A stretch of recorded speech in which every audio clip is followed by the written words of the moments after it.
Tài liệu dùng là cái quyển như thế này. Okay. Nó có một cái version cũ hơn, tức là nó landscape ấy, thì mình không có dùng nhé, mình dùng cái portrait. Tên tiếng Anh mà viết trên những các publication chẳng hạn của tôi là như thế này. Trac d dot Trần, ok. Có thể là t dot d dot Trần nếu mà các bạn tìm trên IEEE website thì là gì đấy. Tôi là Associate Professor trong Department of Electrical and Computer Engineering tại trường đại học Johns with an S, okay, Hopkins University. Okay. Nếu mà viết đơn xin vào trường mà thiếu chữ S này thì bạn sẽ bị loại ngay lập tức, thì chứng tỏ là bạn không có tìm hiểu về lịch sử, cũng giống như là không có biết gì về trường của chúng tôi. Ok. Ok. Thật ra đây là tên của cái ông mà đưa ra cái số tiền đầu tiên để thành lập trường. Tên tiếng Việt của tôi là Trần Duy Trac. Ok. Còn viết theo kiểu tiểu truyện thì nó nhìn như thế này. Đây là Trần, đây là Duy, đây là Trac.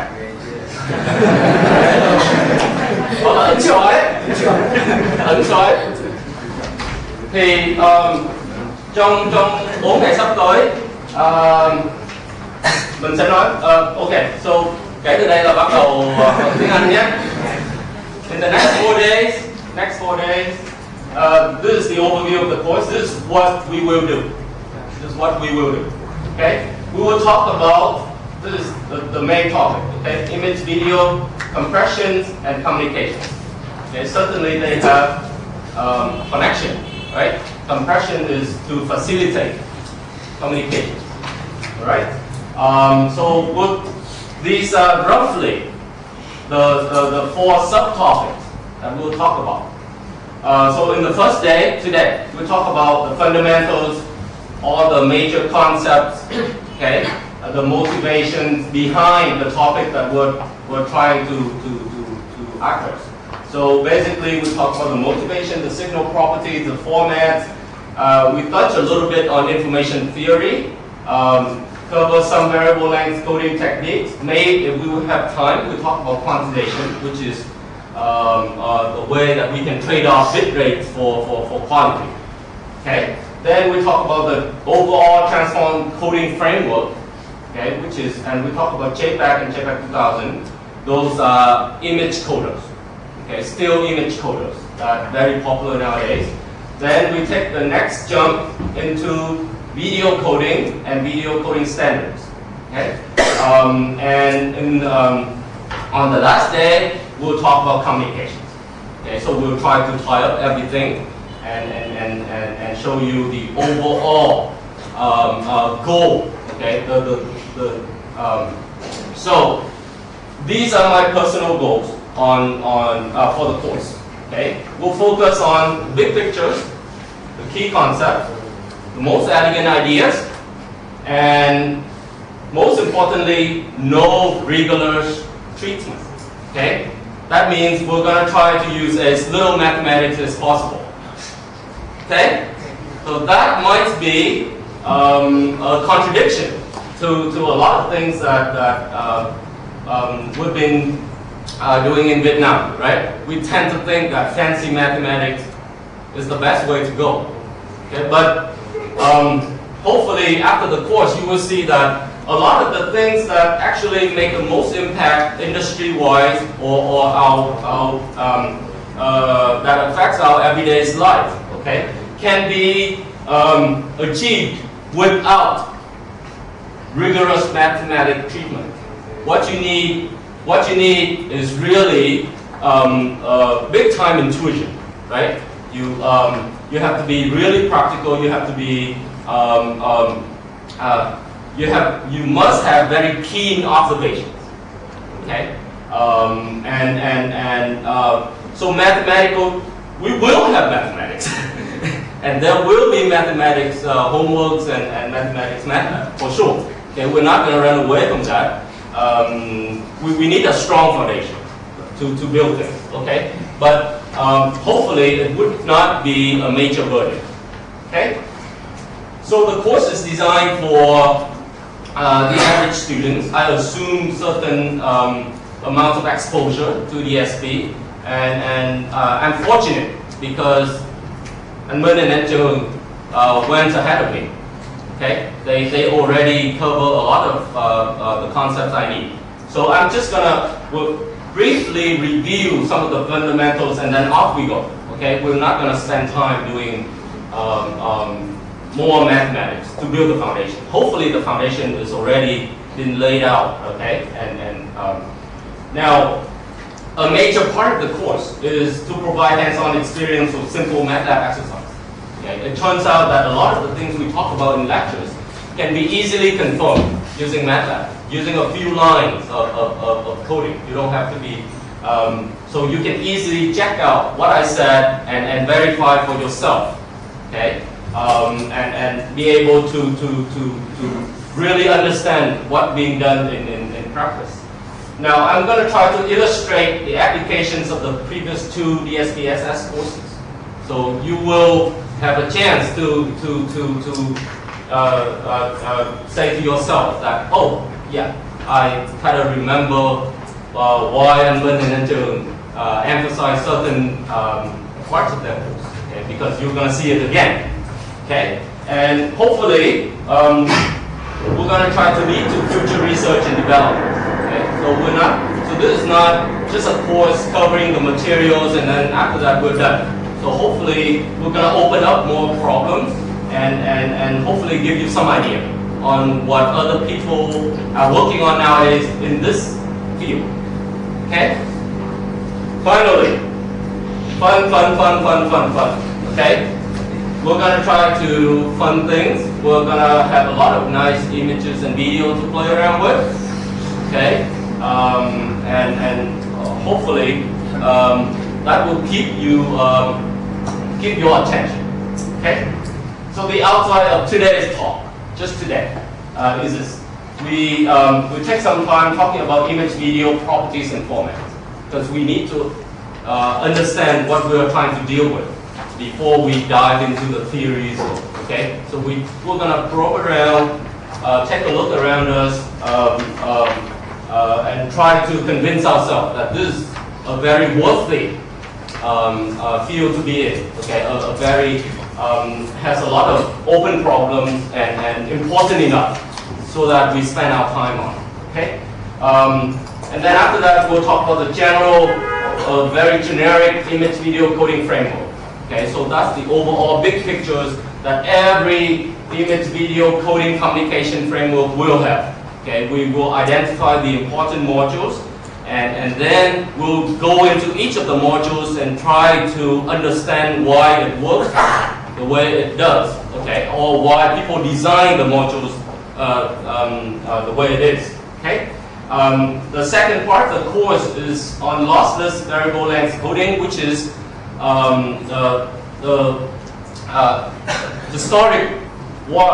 history-wise, okay, it's the oldest branch of compression that we know, okay, and this part actually involves quite a bit of arithmetic, okay, some information theory, entropy, some kind of entropy coding techniques like Huffman coding, arithmetic coding, which provide lossless signal compression, okay.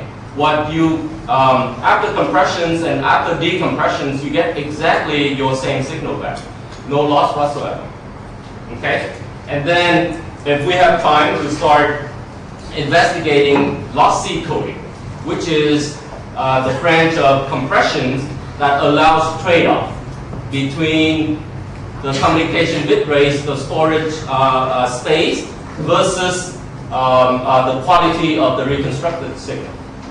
Okay? Now, in a lot of practical applications, we cannot afford to stay here because the bitrate is just way too high. For example, video. It's almost impossible to do any reasonable amount of video compression with just lossless techniques. we were forced to use lossy techniques in order to support the type of bandwidth that we have. Okay. So let me first start by saying that you see image and video everywhere in our everyday life. Okay, just take a look around you and you will see. The most primitive images that you see is probably the one coming from your fax machines. Okay, the transmission of binary images. Okay, mostly for documents, right? We fax somebody a document. So it is an image, but it has only two values. It's either black or it's white. Okay, and that's how you read the text out. Okay, it wasn't designed for natural photographic images. Okay, and then if you take the next step up, we'll have a lot of digital cameras that I'm sure a lot of you have. Okay, which capture still images. Okay, so it's not moving images.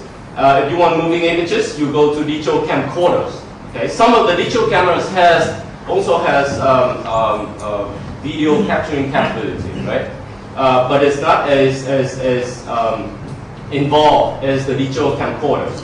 So these are video sequences with maybe audio signal tagging along. Okay. Now you have digital television broadcasting. Okay. We have digital video discs or digital versatile discs, right? The DVDs that we watch pretty much every day. I don't know if Vietnam has a lot of these. Personal video recorder. Have you heard of them before? No. It's basically a device that allows you to record, okay, digital images and videos, mostly digital videos. When you watch television, supposedly you're watching the World Cup, and in the middle of the a match, okay, your boyfriend or girlfriend calls, okay, you have to. So this will allow you to not only store, but you can pause, okay, pause the video in real time, and then after that play back, okay. So this is very popular nowadays in the US, and I think it's going to enter the Vietnamese market pretty soon. Well, once we have a lot of digital television broadcasting channels, okay? Now the images that you see every day on the World Wide Web, okay, comes from the topics that we'll be discussing in the next 4 days, okay? Video streaming over the web, you played with them before, okay? Apple's, okay, Real Networks, and Microsoft are the three major players in that field, streaming video, right? Video conferencing, okay, that is a subset of video streaming, okay, that allows you to do conferencings over communication channels using video, not only audio, but so it's a generalization of a regular telephone call, right? Not only you hear the voices on the other end, you also see the images and the videos. Okay. Now, recently we have a lot of image video capability on cell phones and Palm Pilots and portable devices as well. So that's going to be another market that will be exploding in the near future. Another hot topic is high definition televisions. Okay. This is really high resolution, high quality images and videos. Okay, and I already saw some HD TVs, I guess yesterday in Trac Plaza. So maybe we don't have the broadcast to go along with it. Okay, but the capability is there. Okay, certainly you can buy HD TV if you want. It is a waste of money now because you don't have the content to display. You don't have nice quality signals to play on. But eventually we'll get there, right? Even in the US, it's only starting. It's not mainstream yet. Now, away from all these mainly entertainment business, we have very practical applications based on images and videos. Okay, I list a lot of entertainment stuff because it's very popular and it's very easy to see on our everyday life. But there's another branch, for example, medical imaging that hospitals use every day. They have X-ray, MRI, ultrasound, and they might even have telemedicine. Okay, so certainly these are qualified as images and video signal as well. And then we have military applications. Okay, you have multispectral, satellite, infrared, microwave images that the military uses. Mainly, maybe the U.S. military, right? They're very advanced in these type of topics. There's a lot of money being poured into research for military imaging. Okay, so now the Westerner has a saying that's very popular: a picture is worth 1,000 words. Okay, so and let's try to explore really quick to see if it's actually true. Okay, so let's see the size of a typical color image. Okay, for display on your regular computers, and some of these images we will play around with today in MATLAB. 640 pixels across, 480 pixels vertically, right? And so you multiply them, and then you have all those pixels. Each of the pixels has 3 colors, and if each of the color you use 8 bits, then you have 24 bits per pixel, right? Multiply them out, you have 92,160 bytes. Okay, so now that's a regular images that we usually see on the web. Okay, but now if you take your digital cameras, your digital mainstream digital cameras, roughly around 4 or 5 megapixels level. Okay, you multiply these out, so the resolution will be a lot higher than this, right? So same thing, 2,560 by 1920. Okay, multiplied by 24 bits, you actually have, let's see, 14 gig. Okay, roughly. Okay, now that's and let's take a look at an average word. Okay, for Vietnamese, I don't know, 4 or 5 characters, right? 4 or 5 characters per word, roughly, right?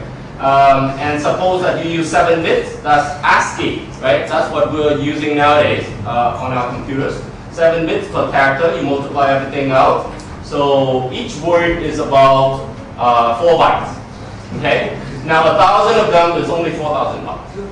Okay? So that's not 14 gig, and that's not 92 megabytes. Okay? So an image is actually worth a lot more than 1,000 words. It's like millions and billions of words to be able to describe an image. That tells you how data intensive it is. Okay? It's not.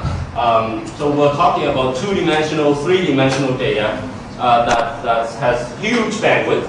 And of course, if you don't have compression, we're gonna get stuck forever. Okay, images will not be able to travel on the web. You will not be able to email your friends your images, right? Nothing is gonna go if we keep the raw bit rate and this is only images, right? Now for video, suppose that we have raw digital video in DVD format. Okay, 720 by 480. That's the resolution of 1 frame. Okay? You multiply by 24. Why 24? That's this 24, right? 24 bits per pixel. Okay? And then you need about 24 frames per second. Okay? At least. Okay, maybe 30, but let's say 24 frames. And you will come up with around 200 megabits per second. 200 megabits per second. All right? So that's outrageous. Okay? No communication link except maybe the military dedicated links or something that can afford this type of bandwidth. Okay? So without compression, nothing's going to happen. Even with your CD music, it's already bad enough. Okay? 44,100 samples per second. Why? Did we talk about this sampling rate in admin course? Right, the Nyquist rate for audio, because our hearing range is from 20 to 20K, right? So double that is about 40, and then we give ourselves some room. I'm running out of battery already. And we give ourselves some room for engineering design. Okay, that's why we have 44,000, and then 16 bits per sample. Okay, 2 channels because the stereo, right? So the bit rate is about 1.4 megabits per second. So this maybe we can do with a very high-end ADSL line, right? Okay, but if you try to stream this, then nothing else will go through, right? Your internet will die, right? So now let's take a look at some bit rates that are actually being used in practice. Okay, for broadcasting channels, and these are US numbers. Okay, the links is around 20 megabits per second for one channel. Okay, so from DVD video, looks like we have 200, right? So 200 divided by 20 gives you about 10 channels. Without compression, we only have 10 channels to watch. Okay, for the entire satellite. So it's actually pretty low.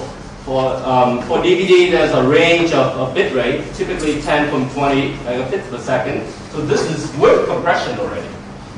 Okay. Ethernet is around 10 or 100 megabits per second, right? That's local. Okay. Cable modem. This is mainly maybe US things. In Vietnam we have DSL, right? We don't have cable modem. Is that correct? Yeah. Okay. So DSL gives you about, it depends on what quality you're getting, maybe 384 to 2048 kilobits per second. Dial-up modems, hopefully we'll eliminate this guy in the near future, right? 56 kilobits per second max. You cannot do better than this. And that's when you're really lucky, when the local telephone office is next door to your house, okay? Otherwise, you get maybe 3 kilobits per second.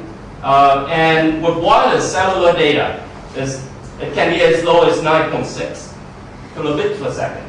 Okay? So obviously this is not 3G. 3G is the next wireless system, and certainly we can afford a lot better bit rate than this.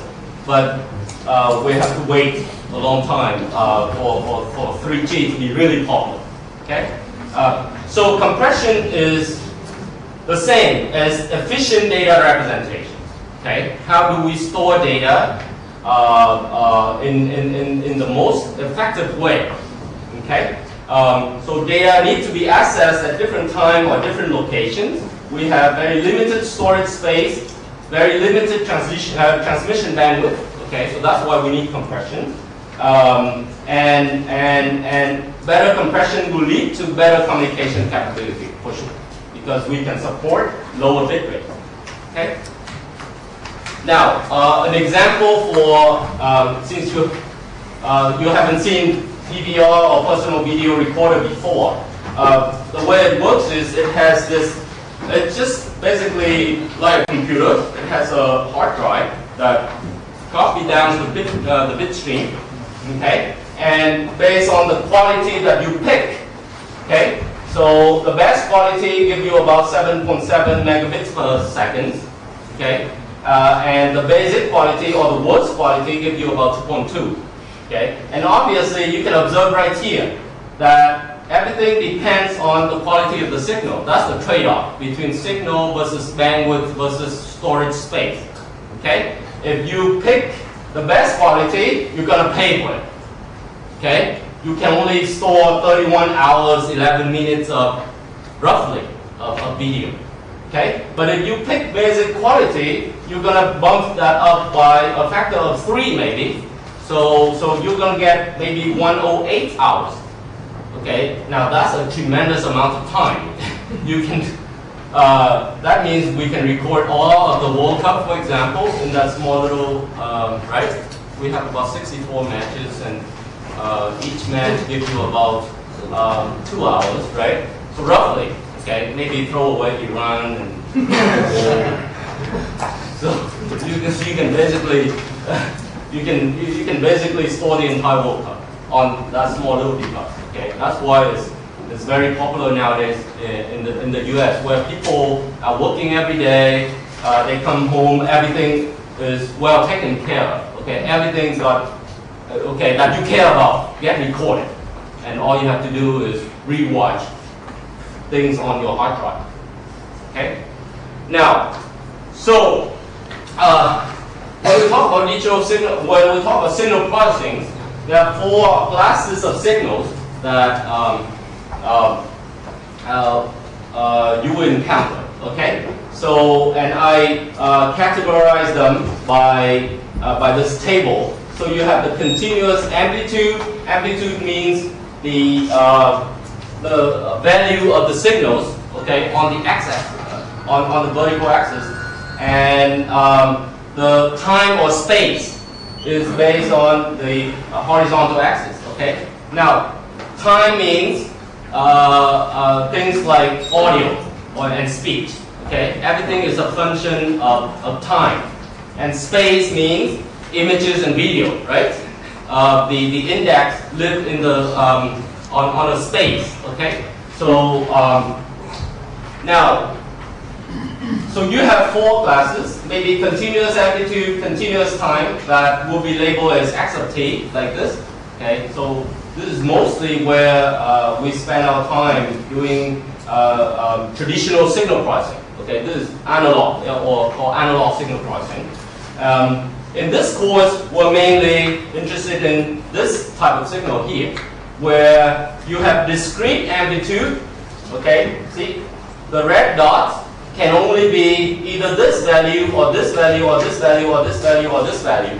It is not allowed to pick somewhere in between. Okay, that's the difference between this and that. Okay, so in Anman's course, when he writes x of n, he usually meant, okay, that's what he meant. Okay, the index might be discrete, but the value of x can be pretty much anything. You can put pi there, right? But you cannot put pi here. Okay, because you don't have the infinite precision to represent pi. You can only pick maybe 1, 2, 3, 4, 5, or if you want to enhance the resolution, then this is 0.5, 1, 1.52, so on and so forth. Okay, so everything in practice, okay, is here, roughly. Okay, this is where your CD, your DVD, your cell phone, your digital camera, your digital camcorder, your television, even your inkjet printers, they all work this way. Okay, so that's going to be the concentrations of the course. So that's called digital signal processing. So when I say digital signals, this is what I mean. Okay, discrete involve index as well as value. All right. So multi-dimensional digital signals look like this. So this is a nice image of a monarch butterfly. Okay, in color. So this is a 2D digital signals, and if I zoom into that small little areas, okay, so this is by the wing. Okay, so you catch the edge of the wing, and then the yellow of the butterfly, and then the pink purple color of the orchid. Okay, so each of these little guys is called a pixel or a pair. Okay, now these can be depending on the value you assign. Okay, they can be very black. Okay, so if you assign this pixels to have value 0, it is that black. Okay, as black as your display can support. Okay, and then if you pick 128, for example, it will be gray. Okay, some degree of gray. And if you pick 255, which is so this is an 8-bit example. Okay, so we can go from 0 to 255. Okay, then it can be as white as your display will be able to show. Okay. So now, but this is in black and white. Okay. How do we represent color? Okay. Remember when we were young, we played these games, right? You mix different colors and you come up with interesting one, right? So the three main color is called R, G, and B. So red, green, and blue. With red, green, and blue, with certain percentage of red, green, and blue, you'll be able to generate a whole range of color components. Okay. So for example, if you mix an equal amount of red, green, and blue, you actually get grayscale. Okay? But if you only mix red and blue, you get magenta, which is rough, it's like purple in color. Or if you want to get yellow, then you just mix red and green. Okay?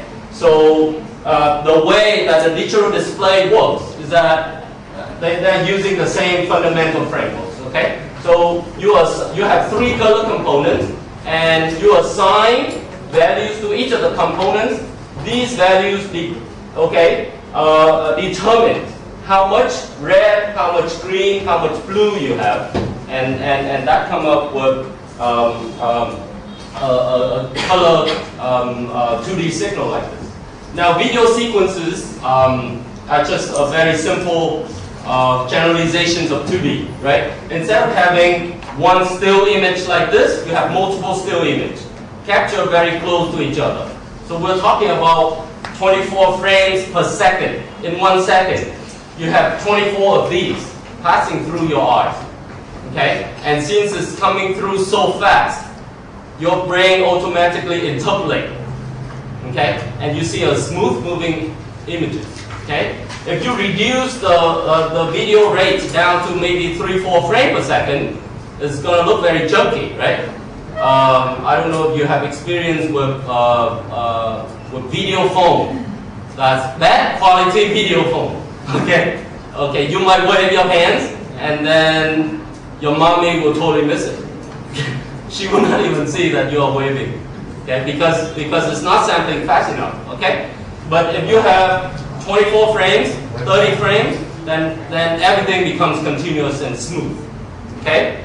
But that is also a challenge, right? We somehow have to keep up to that rate.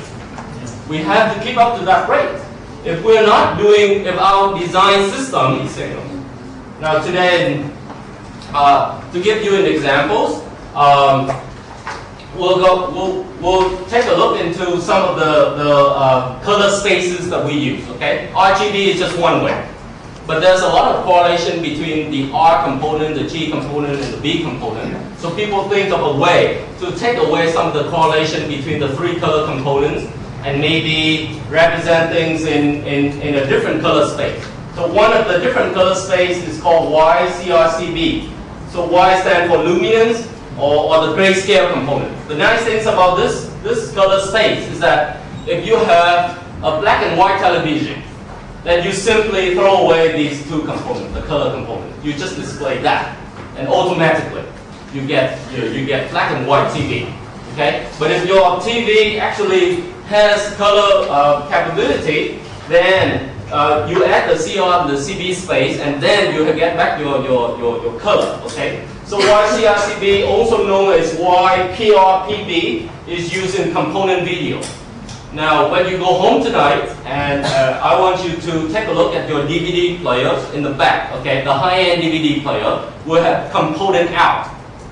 Component out. Okay, so it has the three colors component going out. Okay, and it will be labeled probably YPRPB. Okay, so that's what it is. This is simply a linear transformation. Okay? So R, G, and B are pixel values in red, in green, in blue. Okay? What you do is put it through the simple matrix. Okay? Add some offset to it. Okay? And then you'll have Y, the component Y, CR, and CB coming in. Okay? Now, today, when we play around with it in MATLAB, you will see that most of the signal energy actually is in Y. Okay, Y contains, because it's the grayscale component, right? It contains most of the information that you need to see. The CR and CB only takes care of the color.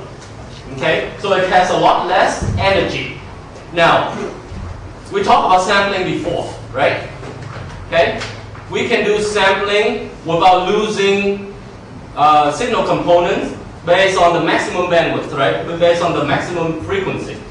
Okay, so if your CR and CB do not have much information, meaning that they do not vary a lot, you know, the maximum frequency is not high, then certainly you can do things like this, right? You can do downsample and lose very little, or if at all, okay? So that's why sometimes, actually a lot of time in practice, people actually downsample the CR and the CB component. So every 4 luminance pixel, you're going to have 1 chrominance pixel, 1 CR pixel, and 1 CB pixel.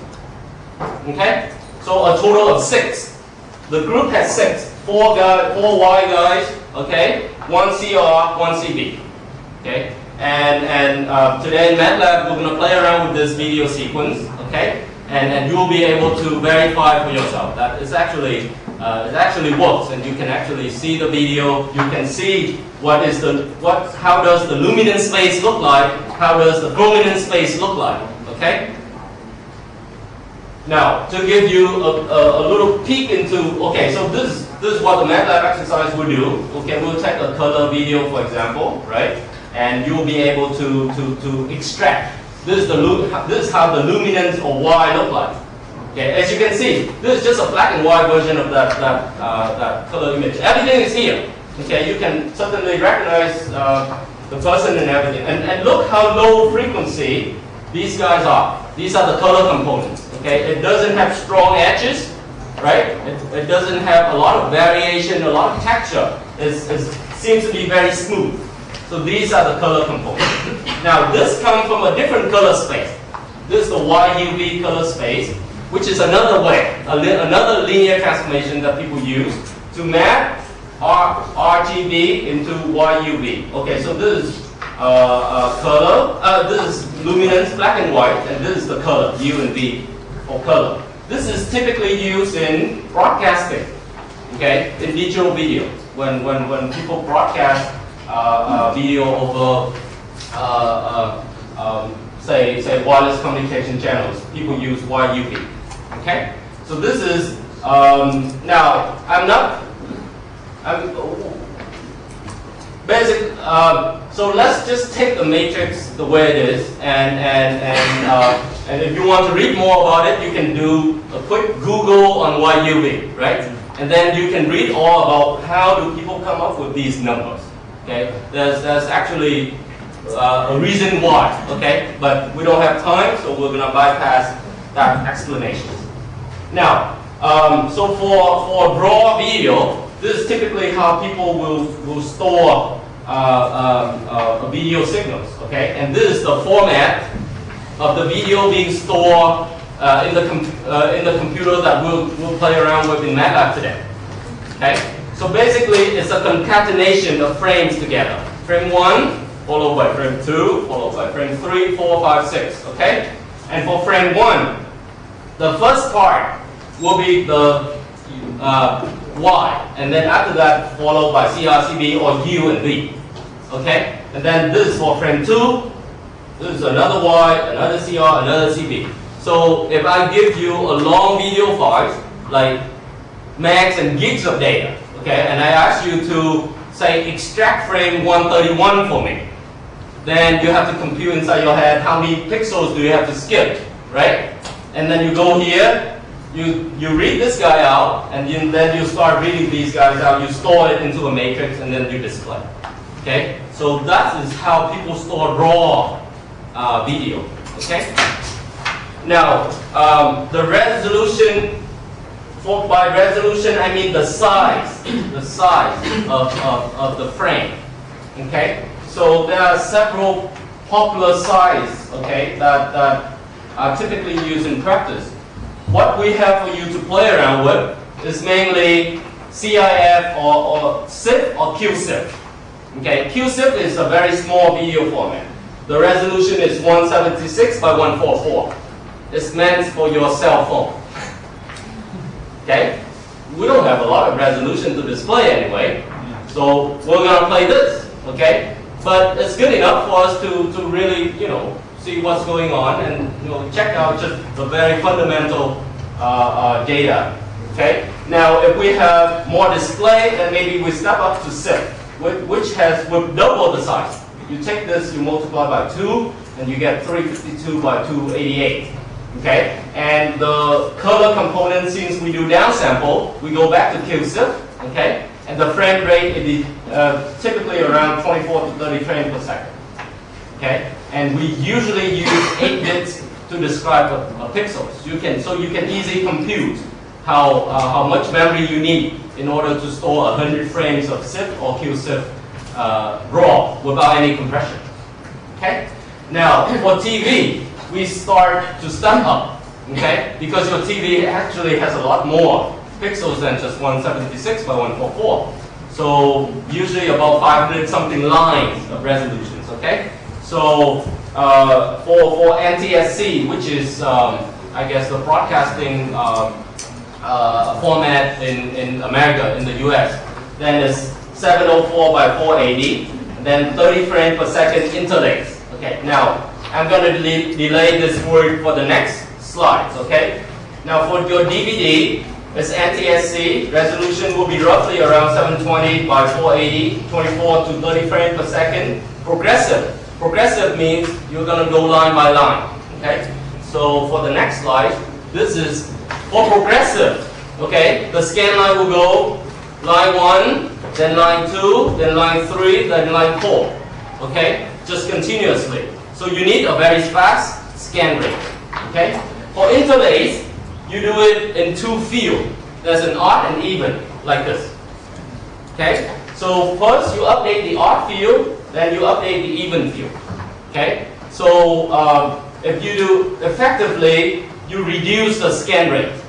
Okay, because you have 2 components and they work independently. So for example, if you update this guy 30 times per second, you update the red guy another 30 times per second, your effective frame rate is about 60, which gives you a faster moving images. Okay, so this is somewhat old technology.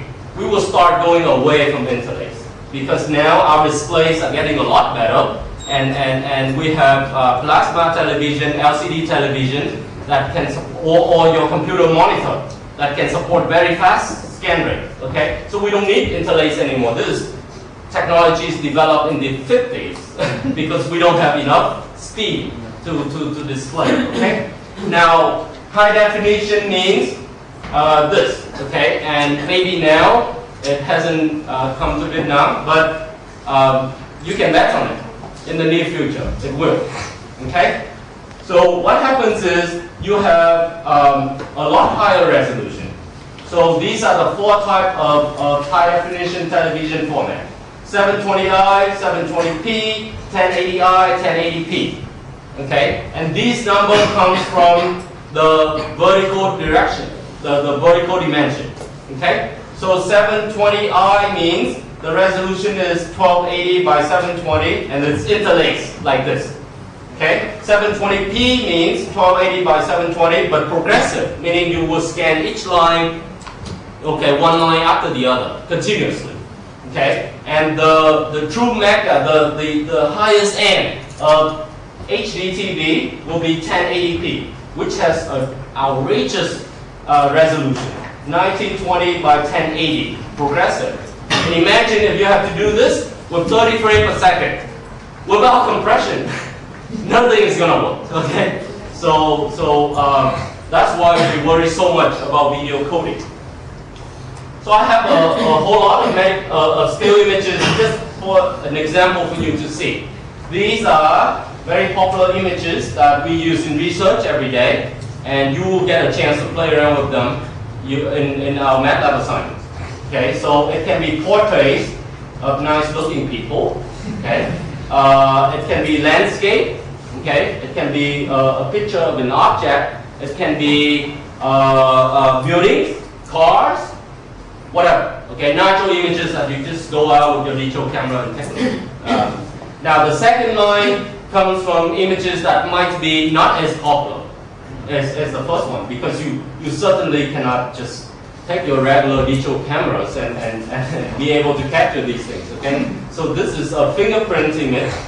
Okay, which the US starting to have a database of fingerprints so that they can do fingerprint matching using the computers very quickly. Okay, WebNet plays a little part in that. Okay, this is a satellite image. This is a medical image, and this might be an infrared image that is barely visible. Okay, this is for security purposes. Okay, so heart is going to show up red, for example. Okay, you might have color images like this. Okay, and just for comparison, I'm going to give you, what is this?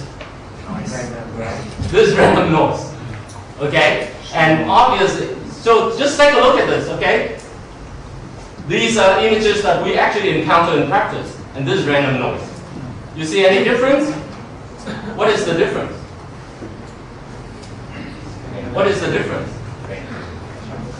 This doesn't seem to have any structure, right? It doesn't have any continuous edges. It doesn't have any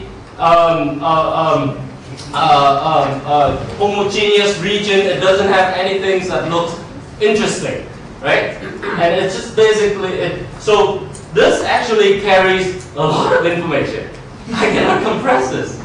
Okay? I cannot compress this because I cannot predict anything. But here, I can do something interesting. Because if I'm here, then I know that, hey, wait a minute. A lot of the pixels around me are also purple. Okay? So that is how we do compression. Okay? And that's going to be, in the next few slides, we will talk about random versus deterministic, okay? And in information theory, this is the predictability of an image, the uncertainties, actually carries a lot of information. Very intuitive, right? Now, an example of video sequence look like this. So this is the famous Foreman sequence that we will play around in MATLAB. Okay? This is frame number 1. Okay? Frame number 51. Okay? Now 51, you might think that it's actually very far away from frame number 1, right? But think about it. If we have 30 frames per second, it's actually just 2 seconds away, right? In 2 seconds, I cannot move that fast, right?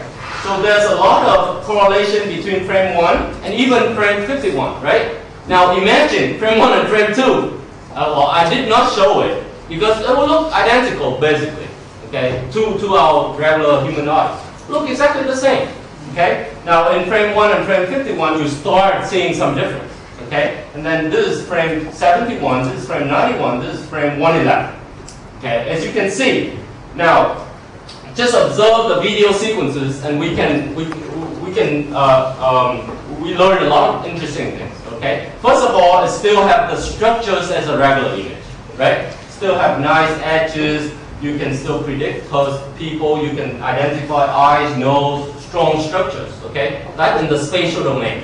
But in time domain, there's a lot of correlation between frames, right? So it shares the same background, right? The building in the back of the person rarely change. Agree? Okay. Right? The background rarely change. What changes? The moving hand. Right? So all you need is to encode the motion information. Okay? You don't need to send the background 2 times, 3 times, 4 times, 5 times, 6 times, right? You send the background once, right?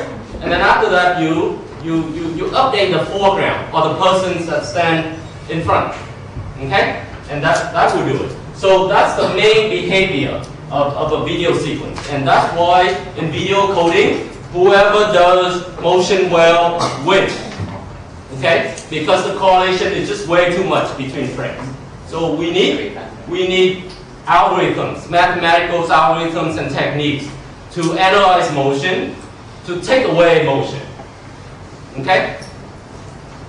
So, a regular image video compression framework will look like this. Okay? So this is the original signal coming in. So on the top line, you have what we call the encoder, okay, or the coding engine. And on the second line, you have the decoding engine, okay. So this is at the broadcasting level. This is at your DVDs or regular cable box decoding level, okay.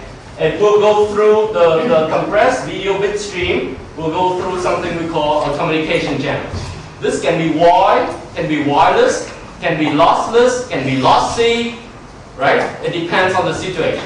So we will spend some time investigate the behavior of the channel and what we need to do to take care of the channel maybe in the fourth day, okay? For now, we will concentrate on the top part and the bottom part, okay?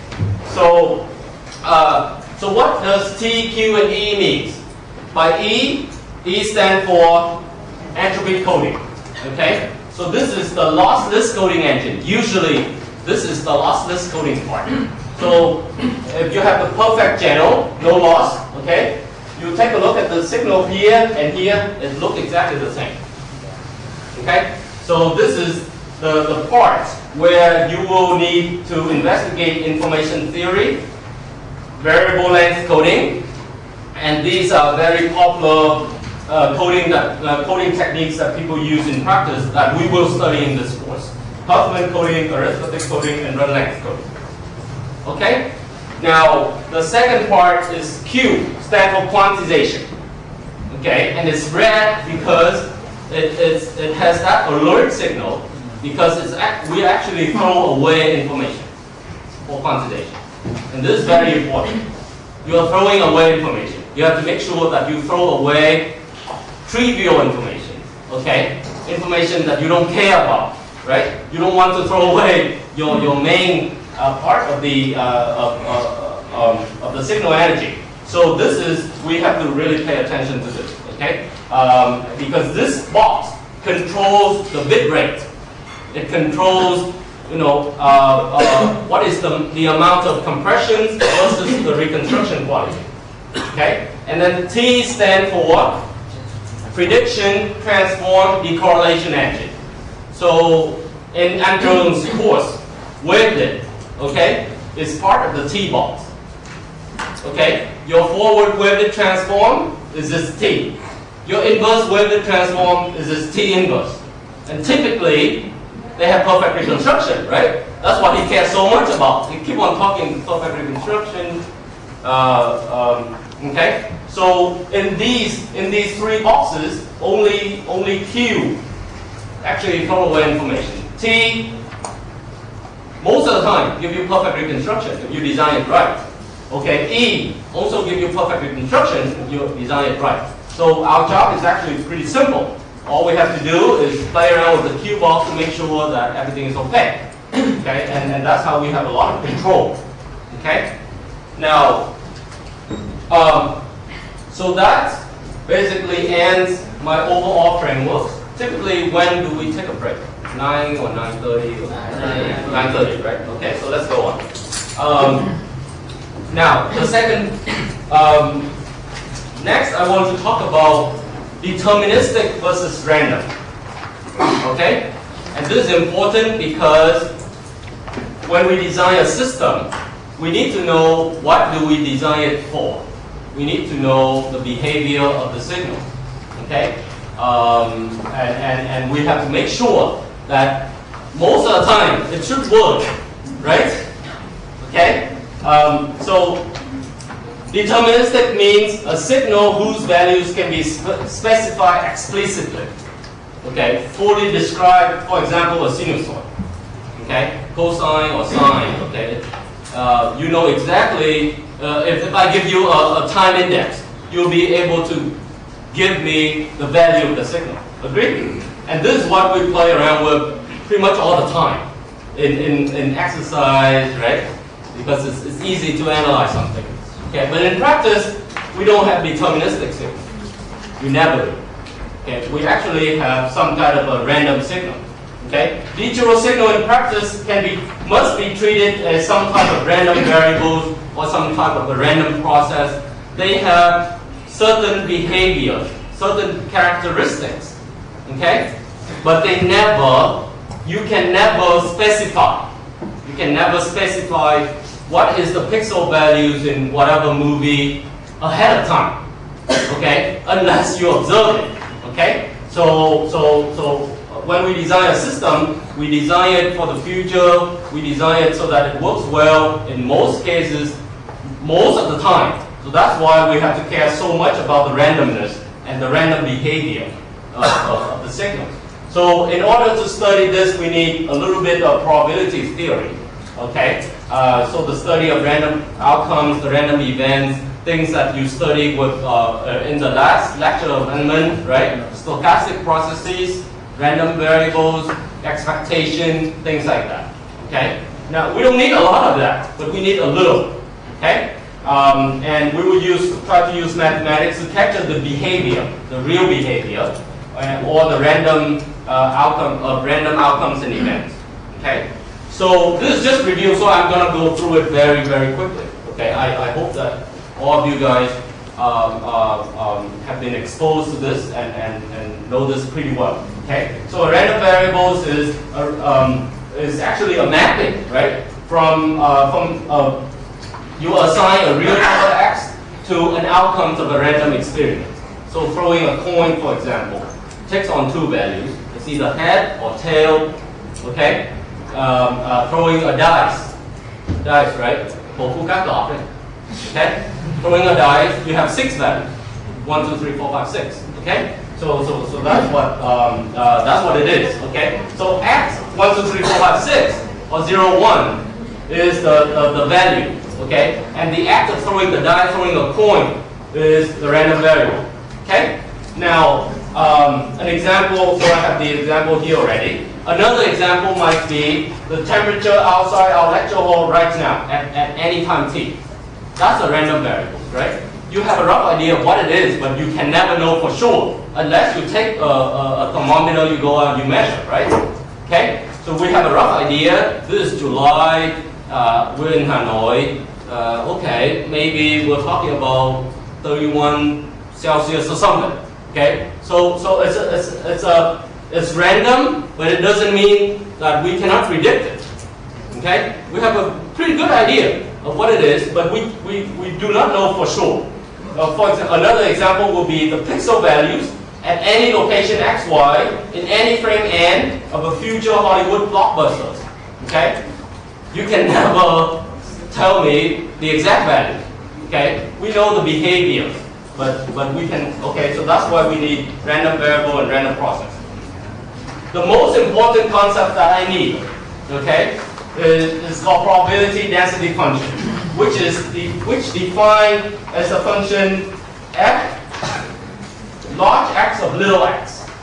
Okay, and that function, if you take if you integrate that function from any values little x1 to little x2, you will have the probability of that random variable falling between the range.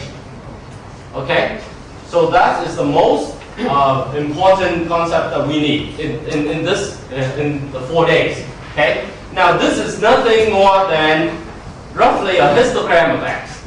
Okay. You plot the frequency of x versus the values that x takes and how many times you actually hit that value. Okay. So it gives you a histogram. Okay. The main properties of this PDF function is this. If you integral from if you take the integrate from negative infinity to positive infinity, you get 1 because you cover all possible values that x can take on. Okay, you cover all the possibility. Now, and since these are probability, it has to be from 0 to 1. So that's why we have fx of x is always larger than or equal to 0. Okay. Now, some of the PDF examples that we'll play around with and investigate in this course are these 3: uniform, Laplacian, and Gaussian. Okay, so these can be described using mathematical formulas. Okay, so this is, for example, uniform is the easiest to to see. Okay, in a uniform distribution, you know that your random variables will be anywhere from A to B, but there's no prediction whatsoever on where it's going to fall from A to B.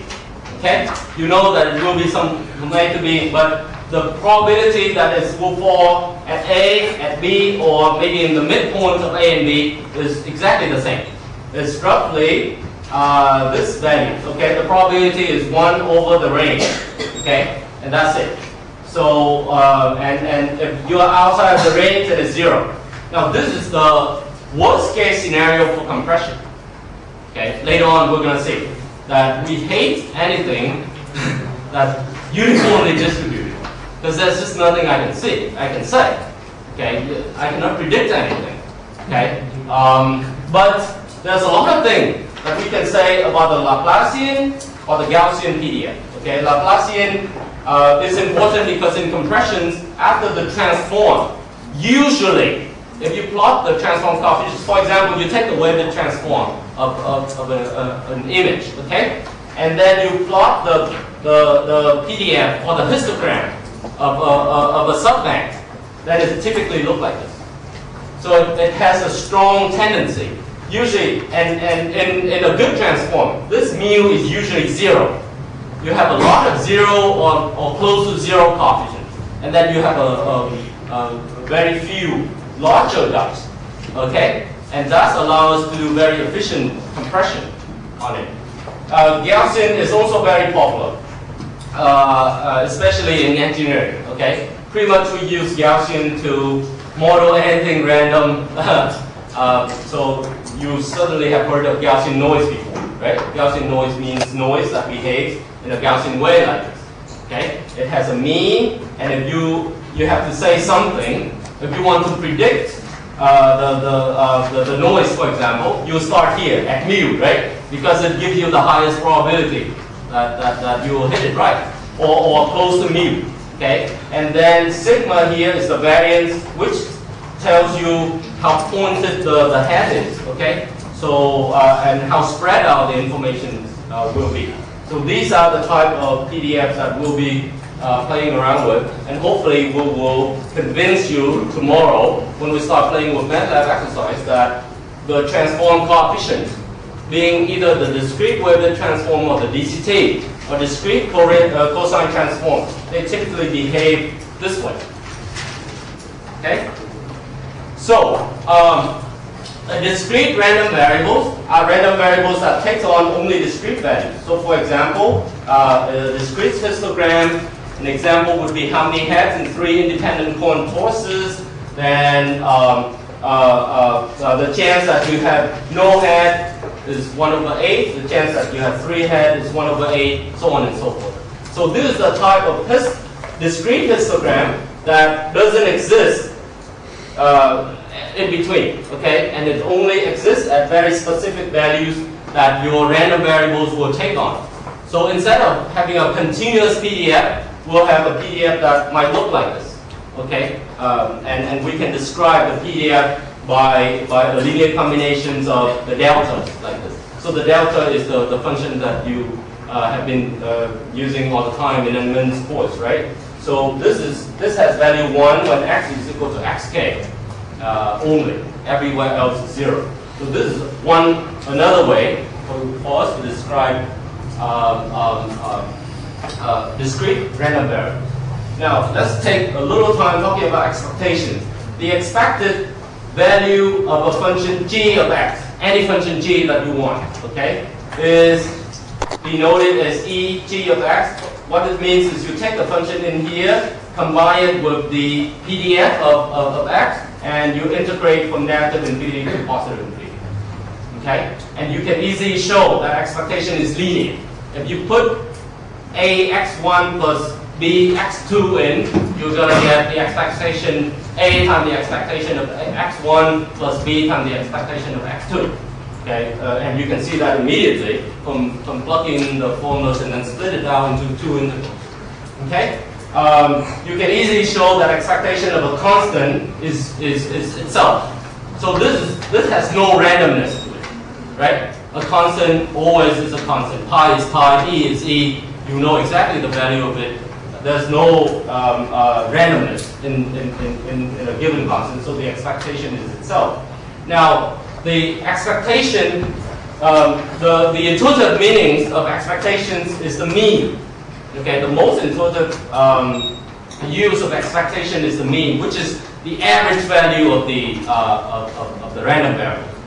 Okay, so you take the expectation of x, you put x in here, fx in here, you do the integral, you get out the mean of the random variable. Okay, if you put x squared, then you get the mean square values. If you put in x minus mean, everything squared, then it's the variance.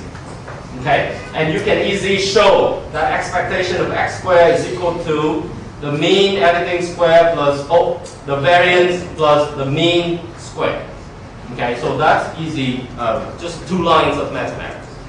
Okay, now if you have 2 random variables, okay, and they have some relationship, okay, then you need something we call joint PDF. A joint PDF is a 2D function. So instead of having just a Gaussian in 1 dimension, you can have Gaussian in 2 dimensions, right? Just like a perfect hat, okay, that we wear, okay? Then that function, if you integrate from x1 to x2, y1 to y2, it gives you the probability of x falling within this range and y falling within this range. Okay? Remember, they have some, x and y have some relationship. Okay? Now, the expectation can be defined likewise. So everything is the same as the 1 dimension. The new interesting aspect is this, the expectation of x and y. So mainly, this tells you the correlations between x and y and the relationship, right? It tells you roughly the relationship between x and y and how it behaves. So now there are certain properties that you can show, and I'm going to leave this as in your spare time before you go to bed, right? So these are interesting exercises that you can show in 2 lines. Now, let's talk briefly about the concept of being independence and the correlations. Okay, if I have a jointly distributed x random variables x and y, and if I take the integral over all y, then I have the marginal PDF fx. Okay, so and if I take the integral over all x, then I have the marginal PDF fy. Now we say that x and y are statistically independent when this PDF can be written as a separable function. So you can write fx of x times fy of y. Now in this case, it means that x and y are statistically independent. They don't have anything to do with each other. Now a more relaxing constraint is called uncorrelated. Okay? So when you take the expectation of x and y, okay, as in the previous slide, and if you can show that it's the same as expectation of x times expectation of y, then it's called uncorrelated. So you can easily show independent will lead to uncorrelated, but I cannot show otherwise. I cannot start here and try to get there. Okay? So this is a more relaxing constraint and in practice, all we need is actually this. Okay? As long as we can say that they are uncorrelated, then it's okay. Now another concept is orthogonal, but we rarely use this. I just put it there for reference only. So these are the same with 0 mean random variables. Okay? Too much information, right? But you've seen all these before, right? So it's just a brief review so that everybody on the same page. Now a random process is a collection of random variables. Or you can think of a time-dependent random variable, a random variable that has a time component. Okay? So we need n-dimensional joint PDF to characterize x of n if you have n components to it. Okay? Which is becoming very, very difficult. Okay? So we rarely can say anything much about random process. The only thing we can but random process is very important in our study, right? Because, for example, speech, music, or images, video signals can be treated as a random process. you have a bunch of pixels or samples, right? Each of which can be treated as a random variable, and a collection of those form these signals, right? So it's a random process, and we need to come up with a way to study these random processes without having to deal with the n or infinite dimensional joint PDF function, okay? Which is impossible to describe. Another example would be a sequence of binary numbers transmitted over a communication channel. It's also a random process. Or the temperature x of t outside campus, okay, for any given t. That's another random process. Now, since we cannot deal with the n-dimensional joint PDF because it's way too complicated, as engineers, we come up with a way to simplify what we are trying to say. So we come up with the concept of wide-sense stationary, okay? And as far as image, speech, audio, images, and video go, this is as far as we can go, okay? Because this is the only way that we can say a little bit about the signals, okay, using the concept of random variables and random process. So a wide-sense stationary random process is the one for which the expectations of x of n is independent of n, okay? So it has the same mean throughout, and the expectation of x index m and x index n only depends on the difference m and n, only based on the difference. How far you are away, how far m and n are away, and that's it. That's the only relationship that we care about, okay? So the mean is defined as this, autocorrelation is defined as that, Rxx of k is defined as the expectation of xn and xn minus k. So see, this is a function of k because the only thing we care about is the difference between the index, okay? We don't know anything else to say about this random process except that, okay? And then you can come up with various other properties, okay? So for example, expectation of x squared, or the variance of this random process, so on and so forth. Now, so maybe the most vivid or the most popular use of wide-sense stationary random process is the way we model noise. Okay, the way we model noise is the best way that I can describe a wide-sense stationary random process. Okay, so basically noise means this. Noise means that is when you take the Rxx of k. So first of all, it has to be a wide-sense stationary random process. Okay. Second of all, you need Rxx of k to behave this way. What does this mean? What does this mean?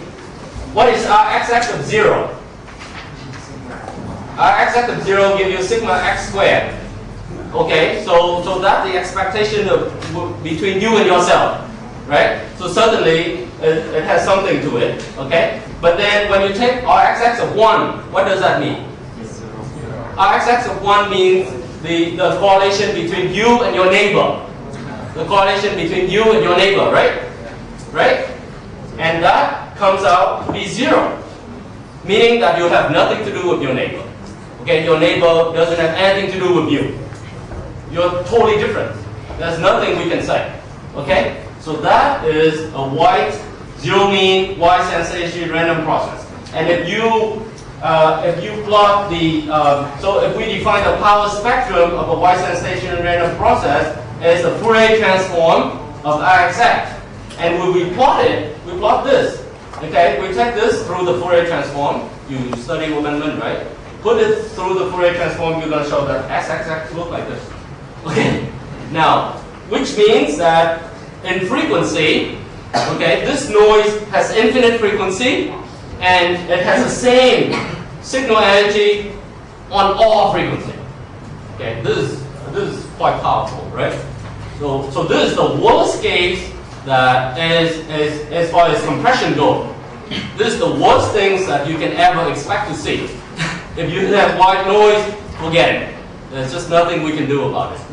There's nothing that I can predict. Okay? So let's take a break now. And then when we come back, okay, we'll talk about No? About right? It's okay? Okay? Feel free to say that I'm too fast, too slow, speaking too low, to whatever. Okay? Now let's finish up. I only have 2 more slides, and we finish up this introductory part, and then we move on to variable length coding, lossless coding, and decoding. Okay? So this slide, I want to show you the way we model our image video signal using stochastic process. Okay? So the model that very popular, right? That we've been using for the last 30 years. Okay, is something we call AR-N model. Okay, AR stands for auto-regressive, and what it means is just this: you take Y, zero mean, Y stands stationary, Gaussian noise. Okay, which is W of N, and you feed it through a filters, right? This is a digital filters, right? You recognize this, right? This H. So you can do convolutions. However, this filter is interesting. This filter is not FIR. This filter is IIR. This filter has poles. They don't have zeros, like Waddington has been doing in his course. Okay.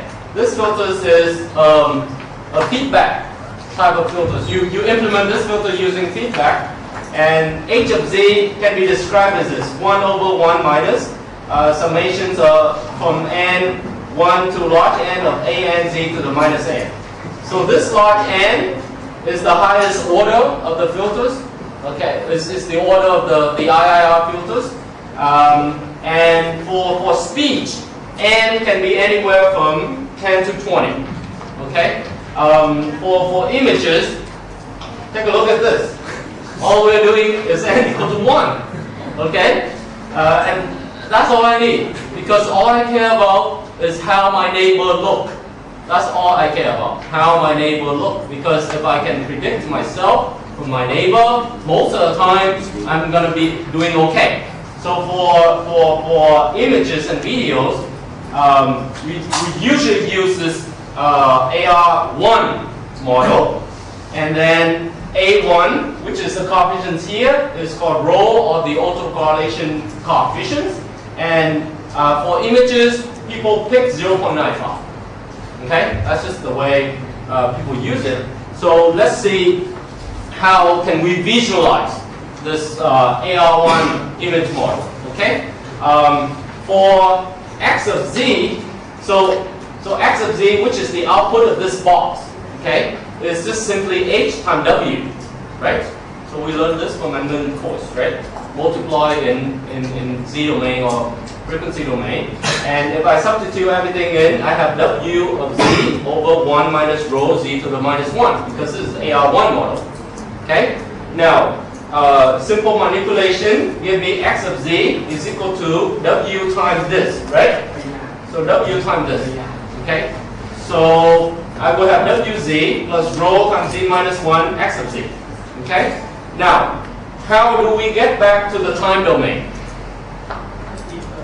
Inverse Z transform, right? What does this give us? X of N.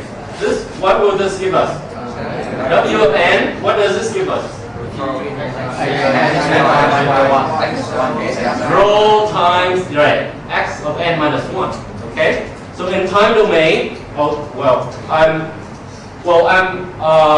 okay, so it's just the intermediate step is to take all the X together to one end, noise to the other end, and then do the inverse, and then you will have X of N is equal to W of N plus rho times X of N minus 1. So this is the way, so intuitively, this is what happens.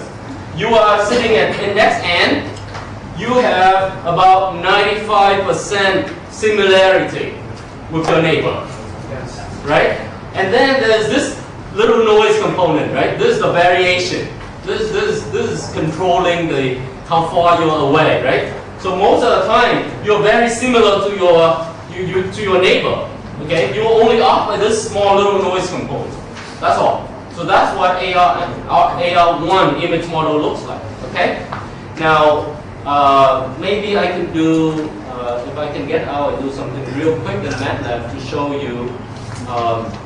I want to show you the visualization of such an image and see how it looks like, right? So this is part of your exercise, but I already did the exercise before you.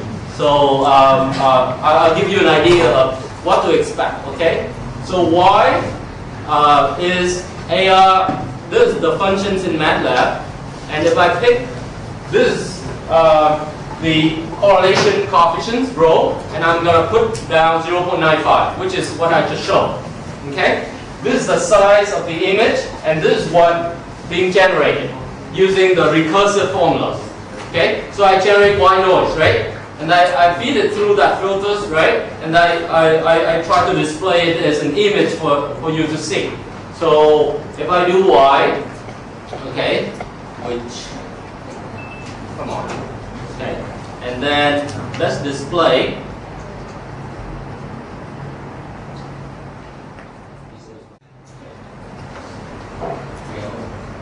It should not be that slow, but anyway.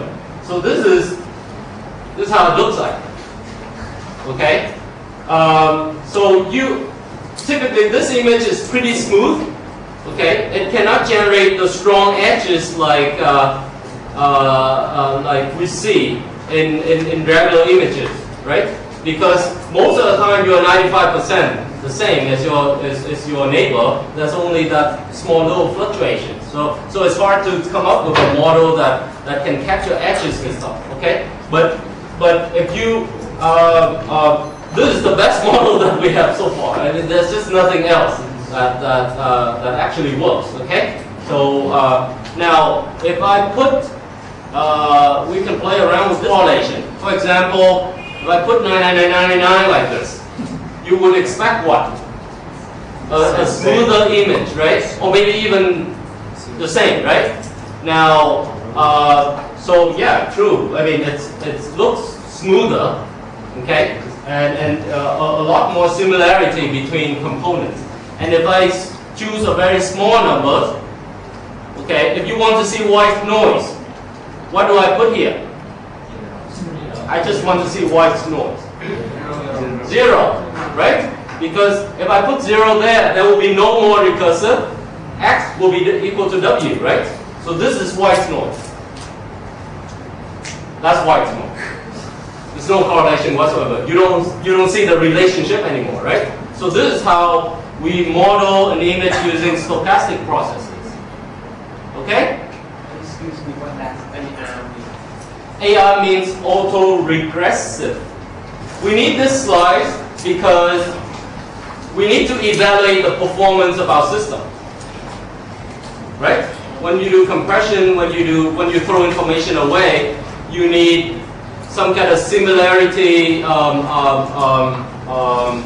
criteria, okay, to judge the performance level, okay, of your system. So the most popular similarity measure is called mean square error. This is what we use all the time in image and video coding. Okay, and it's defined as the L2 norm, okay, which is 1 over n summations over I going from 0 to n minus 1, which is all the pixels that you have. Okay, and then you have the expectations of xi, which is the original signals, and then original pixels, and then this is the reconstructed pixels. Take the difference, take absolute value, everything squared. Okay, and you do it throughout the entire image. So in image you have 2 dimensions, so you can break this 1D into 2D, or you can just vectorize them and then do it in 1D. Okay? If you have 2 images, that means they are both deterministic, right? There's no randomness to it. You can drop the expectation. So the expectation is there when we model the signals, or we feed our system with some kind of signal models. Okay? But if you have a real image, like what I showed you before, you simply just take the 2 images, every pixel, you do this operation, absolute value square, summation, scale, and that's it. That's your mean square error. It tells you how far you are away. certainly the lower the number, the better it will be, right? A very similar measure for MSE is called peak signal to noise ratio. Okay? And all you have to do is take that MSE values and feed it into this formula. Okay? And voila, this is the maximum peak to peak. And M is the maximum peak to peak value of the signal. If it's an 8-bit image, then you can put 256 here or 255 here. 255 square here, because 0 is the minimum and 255 is the peak, right? So you can put it there, take 10 log base 10, and you have signal to noise ratio. Another measure is called the mean absolute difference, or it's just the L1 norm. Okay? So instead of squaring, you just take the absolute value. Okay? And again, you do the summation over the entire signal. You scale by 1/n, which is the number of pixels or the number of samples you have. Okay? Now, at the other extreme, you have the max error, or the L infinity norm. The L infinity norm is the max over of this expectation of the absolute value of xi minus xi hat over all index I. So you'll find out the one pixel of the one sample that gives you the maximum error. Okay, and that is so that's why it's named the max error. Okay, so we're going to write MATLAB function maybe in the afternoon to compute MSE, MAD, max error, signal to noise ratio of any two given image or any two given video frames or whatever. Okay, and this is the way that we check out the performance level of our compression system. So the next topic is variable length coding, and that is the, in other words, lossless compression. Okay. In order to do this, we need information theory, which is a measure of how much information we have in any given signal. Okay. Information theory seems to be the area in signal processing that requires the fanciest math. And I attribute transactions in information theory is regarded as the top level journal in our field. Okay, so information theory is typically rank number 1. It's pretty tough to get in. And after that, maybe transactions on signal processing, and after that, maybe transactions on image processing, so on and so forth. Okay, so now information theory is a way that we try to measure the amount of information in the signals, right? So the amount of information in the signal might not equal the amount of data that it produces. Sometimes you have huge data that carries very little information. Sometimes you have small data that carries a lot of information. Okay, so how do we measure the amount of information? Okay, now let's first define something we call self-information. Self-information is the information conveyed by an event A with probability of occurrence P of A. Okay, and the definition is this: I of A, okay, which is the self-information of this event, is log base 2 of 1 over the probability of A. So this is the inverse log of the probability.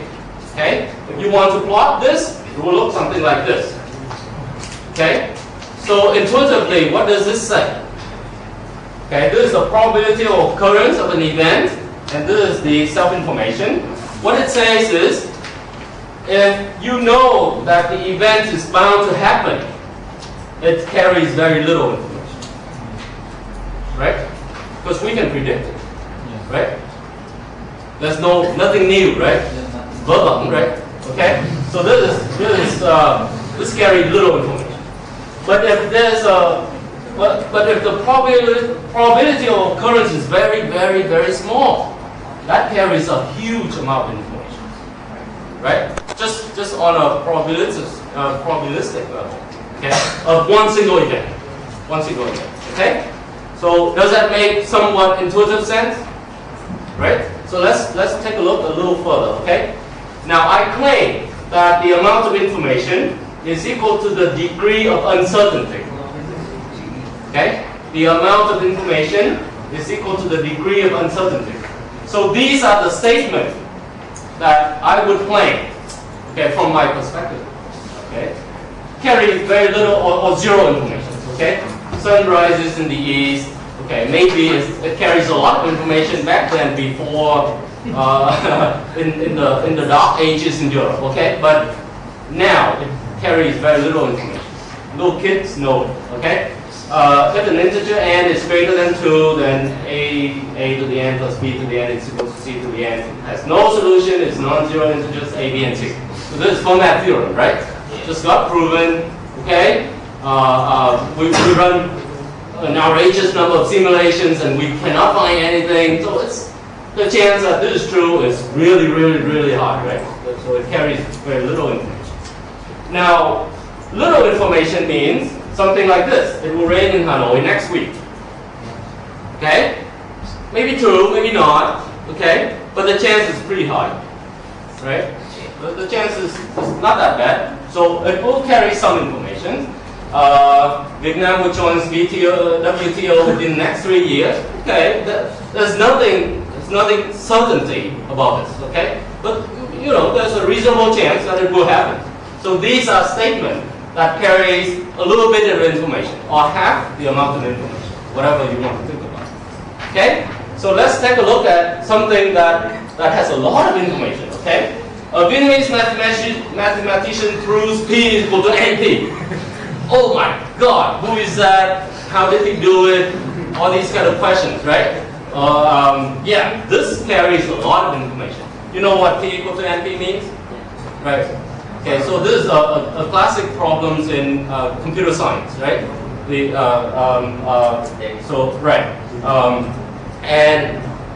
Vietnam will win the World Cup with Queen Bell, winning the Golden Boot. That chance, right? So that carry a huge amount of information, right? I'm going to call Bùi Quang Linh and say, okay, anh cho em bài triệu vào Việt Nam rồi like that, make a lot of money, right? So this carries a lot of information.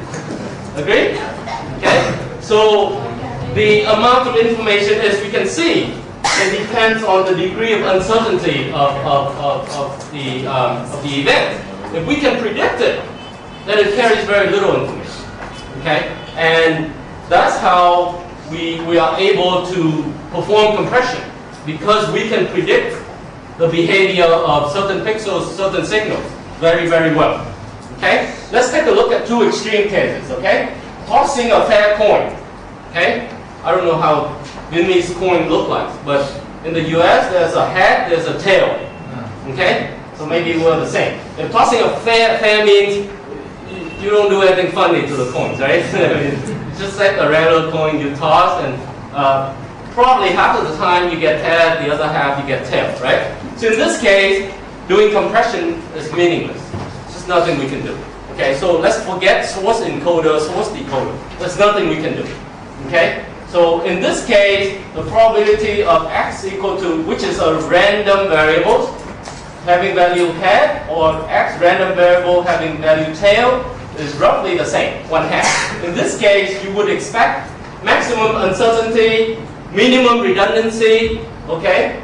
And in this case, compression is impossible. Okay? Now, the other extreme case, tossing a coin with two identical sides.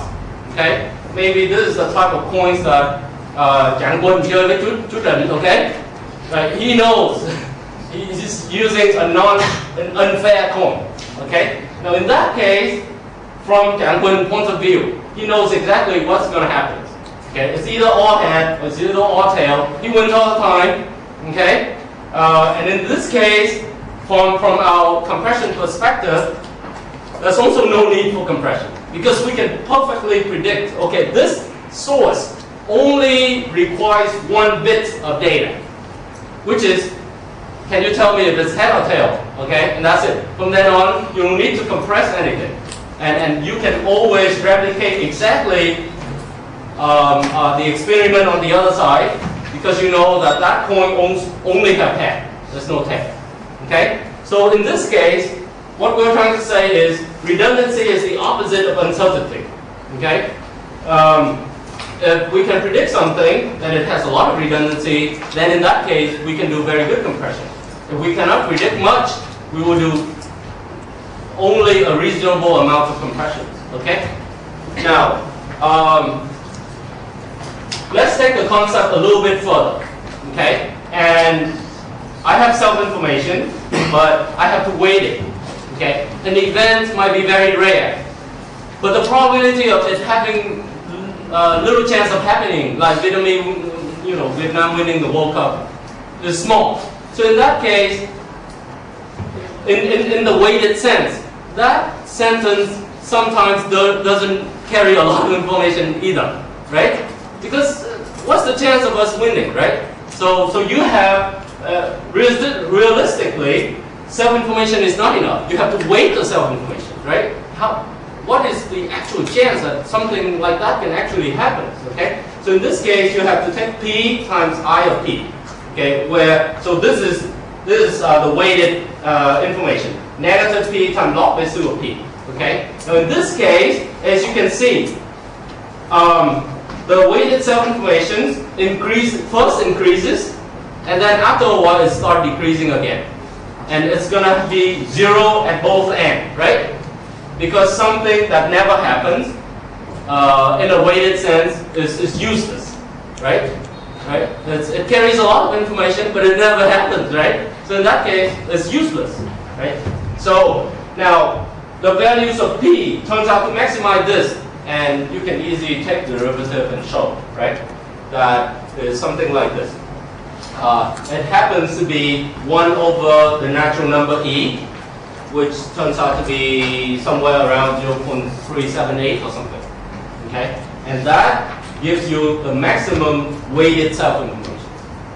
So somewhere around there is the case where doing very good compression is very tough, okay?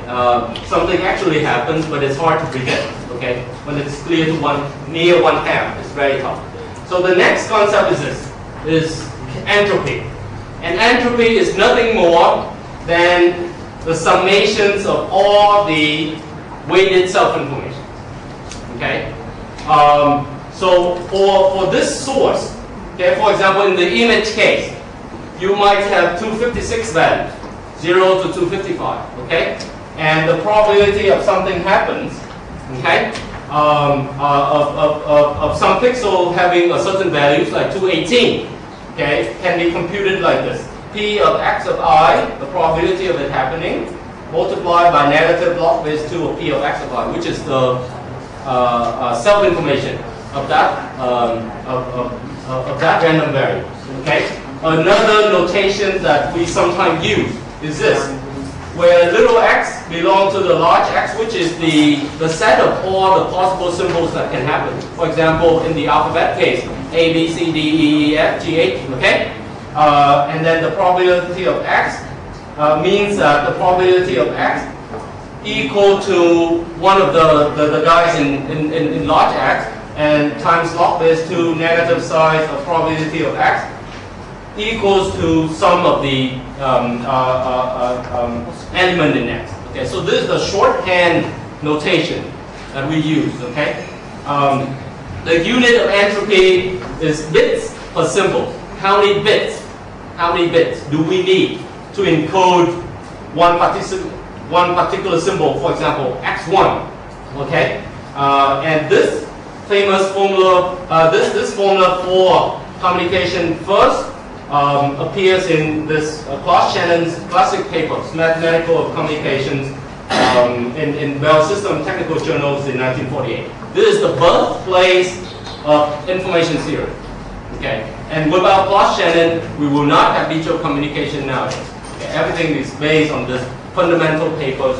Now let's take a look at an example of entropy. Okay, find and plot the entropy of the binary code, in which the probability of occurrence for the symbol 1 is little p, and the symbols for the symbol 0 is 1 minus p. Okay, so first of all, the summation of 2 probability gives you 1. We only have 2 symbols. Okay, either 1 or 0. You cannot have negative 1 or 2 or 3. Okay, so this is a binary source which we will encounter a lot of time. in practice, right? So now I only have two symbols, right? So the summation only go from 1 to 2, and the probability is this, right? P log P of x of y log base 2 of P of x of y, and if I substitute P for 1 in and 1 minus P for 0 in, I have this function, okay? And then plot this, okay? How do we do this? We can do this easily in MATLAB, okay? Or we can still do it by hand, but it's a little tedious, right? So let's take a look at a few interesting cases, okay? If P turns out to be 1/2, P is 1/2, then you substitute 1/2 in here, okay? You have negative log base 2 of 1/2, which will give you what? 1/2, right? Will give you 1/2, and then the other guy will give you another 1/2. So 2 1/2 add together give you 1 bit per symbol. So what Shannon say is that if the probability, if you have a binary communication, you have a binary source, okay, where the probability is 1/2 for 1 and 1/2 for 0, basically there's nothing you can do. Okay, the entropy is 1 bit per symbol, which is the lower bound of the compressions that we get. Okay, so this is the amount of information being carried in that source. Now, if you have P equal to 0, then you plug everything in and you get 0 bit per symbol. Okay, this is the trivial case where we throw the coin that's not fair. Okay, we come up with tail all the time. In that case, there's no information. Okay. Well, you can argue, you can hand wave that 0, okay, log base 2 takes a longer time to get to 0, so it will be dominated by the 0. Okay. No, you can take limits when P goes to 0, okay, and show that this limit is actually 0. Right? How to calculate in MATLAB? No. Yeah, it will be tough to, MATLAB will complain. Okay, although it will give you 0, it will complain that you are taking off. Okay. Now, if P is equal to 1/4, okay, then you plug everything in and you get this, which is a pretty interesting number. 1/4 means that you are being dominated by 0. Okay, you have more 0 than 1, and there will exist a magical code out there that's somehow being able to deliver 0.8113 bits per symbols on average. That means you can do better than just assign 1, 0.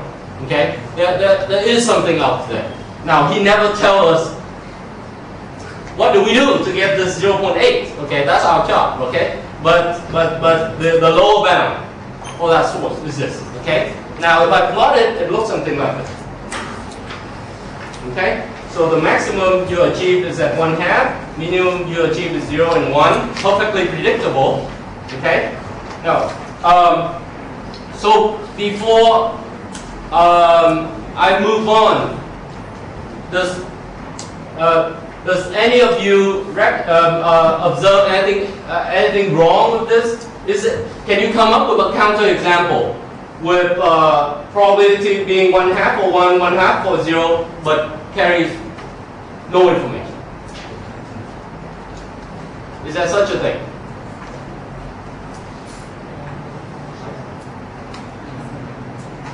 Is this true all the time?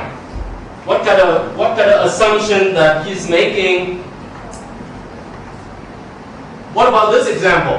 What if I have a source that looks so for DNA sequence we have 4 symbols A, C, T, G. Okay, and if they are equally likely to happen, okay, if the number of A's and number of C, number of T, number of G's are exactly the same, they have no inter-symbol correlation, okay, then the entropy of this source turns out to be 2 bits per symbol, which is very intuitive, right? If you want to send this sequence over a communication channel using binary codes, maybe the only thing we can do is A being 0, 0, C being 0, 1, T being 1, 0, and T being 1, 1. And that's it. No compression is possible. But if we have something like this, where A, half of the time you have A, 25% of the time you have C, and 12.5% of the time you have T or G, then the entropy is actually reduced. It's not 2 anymore, because you don't have a uniform source anymore, uniformly distributed source anymore. And this turns out to have an entropy of 7/4 bits per symbol. So it's slightly less than 2. So there exists something else there, some code, some magical code that allow us to do close to 7/4 or less than 2 bits per symbol. Okay? So in this case, if you 2 bits per symbol, you're wasting your bandwidth. Okay?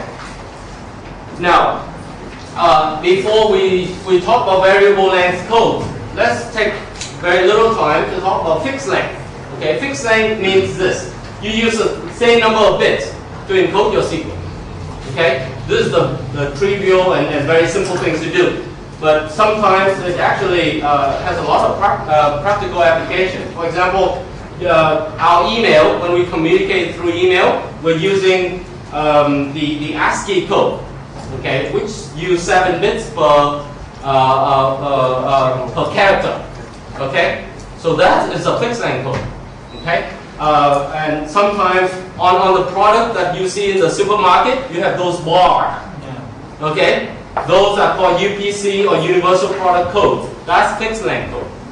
Okay, now in those cases, you don't have a lot of bandwidth, all right? Because you don't have millions or billions of products in the store. You only may have 1,000 or so. So it's easy to use fixed length code, and we don't have to use compression, right? Now, so an example would be BSBSS in ASCII code. Okay, will look like this: 68, 83, 80, 83, 83. That's in decimal. Translated in binary, it will look something like this. And so if you actually type BSBSS in your email and send it away, there's a body of your email that looks like this. Okay? Because that's just automatically translated to binary code sent over communication channel. Now, the advantage of this type of code is that it's very easy to decode. Right? All you have to do is to do table lookup. You read 7 bits, you do table lookup, you output a character. Okay? So that table looks something like this. Okay? And it basically go from 0. Okay. Now, why do we need 7 bits? Can we do it with how many alphabet letters do we have? 26, right? We have 26, right? So why don't we use 5 bits? Because there are many symbols, many other symbols. Exactly. We have question mark, we have punctuation, we have comma, we have capital. Okay? So we automatically go above 32. Okay? And then we have numbers. So by the time you add all these things up, we're above 64. If we're above 64, the next step up is 128. And so we have a few extra symbols that we rarely use in email, but it might be used by your printer, for example. Okay, some of the control, okay, for example, right here, are not being used for symbols, but they are being used for other purposes by the computers. So it turns out that we need 7 bits. Now, the main problem with fixed length codes is the inefficiency, right? Because with fixed length code, you can never realize anything close to the entropy, okay? Because you are forced to use the same amount of code for an unlikely event as well as a very likely event. If you have a lot of likely events, you will automatically lose out, okay? So what we need to do is to use something called variable length code. And the main idea is this, and it's very intuitive. We need no math whatsoever to recognize this, right? We have to allocate shorter length code words to symbols that occur very frequently. Agree? Something that occur very, very frequently, and if you want to minimize the average, right? You want to assign very small, very short code. And for something that occurs rarely, then we can afford to use long code. Okay? So this is certainly more efficient representation and it's very good for compression. There are 4 different types of variable length code that I want to just go quickly over. The first is Morse code. You heard of it before, right? For telegraph. Okay? And then Shannon final code, Huffman code, arithmetic code. Okay? Now for Morse code, it's being designed. The first successful public demonstration took place in 1844 between Washington D.C. and Baltimore. And this is the message being sent on that day. Okay, that's with any Catholics in here. This is a phrase from the Bible. Okay, and what Morse did. Okay, Morse is an American engineer. What he did is he assigned these things. Okay, E has a dot, and you can call it 0, right? And T has a dash, you can call it 1. Okay, so as you can see, T is very in the English language. T is very common, and E is very common. Okay, so they get assigned very short code word, but then things like Q or X or Y. Or even B, okay, get assigned very long codes because they are a lot more rare to encounter in practice. So this telegraph is simply a binary communication system where dash, you can think of a dash as 1, dot as being 0. What really happens is there's a human operator sitting at the transmitter, and there's also a human operator sitting at the decoder. Okay, to automatically encode and decode all this. Okay, so if you press this transmission for a long time, it will give you a dash, and if you tap it very quickly, it will give you a bunch of dots. Okay, so this is so it will come out like this. Okay, there's an iron piece, a pen, there's a coil. And if you connect the transmission key right here, you will generate a magnetic field, which will turn into a magnet, will pull the pen down, and then you're going to write onto the little piece of paper here. So this is a dash, this is a dot, this is a dash, this is a dash. Okay? And you have human operator to interpret this. Okay? Now, can you think of anything? What if we want to use Morse code for digital communication without human operators, okay? Using computers only. Is that a problem? What kind of problem are you going to run into if you try to use Morse code? Because there may be a mistake that we cannot determine if it is N or TE. Exactly. There's what we call that, a confusion in the decoding process, right? How did we get away from that? The example that I have is SOS in Morse, okay? Now, where's S? S is dot, dot, dot, O is dash, dash, dash, and another S is dot, dot, dot. This is the most famous Morse message that you will ever see, right? This is probably coming out of the Titanic in 1911, right?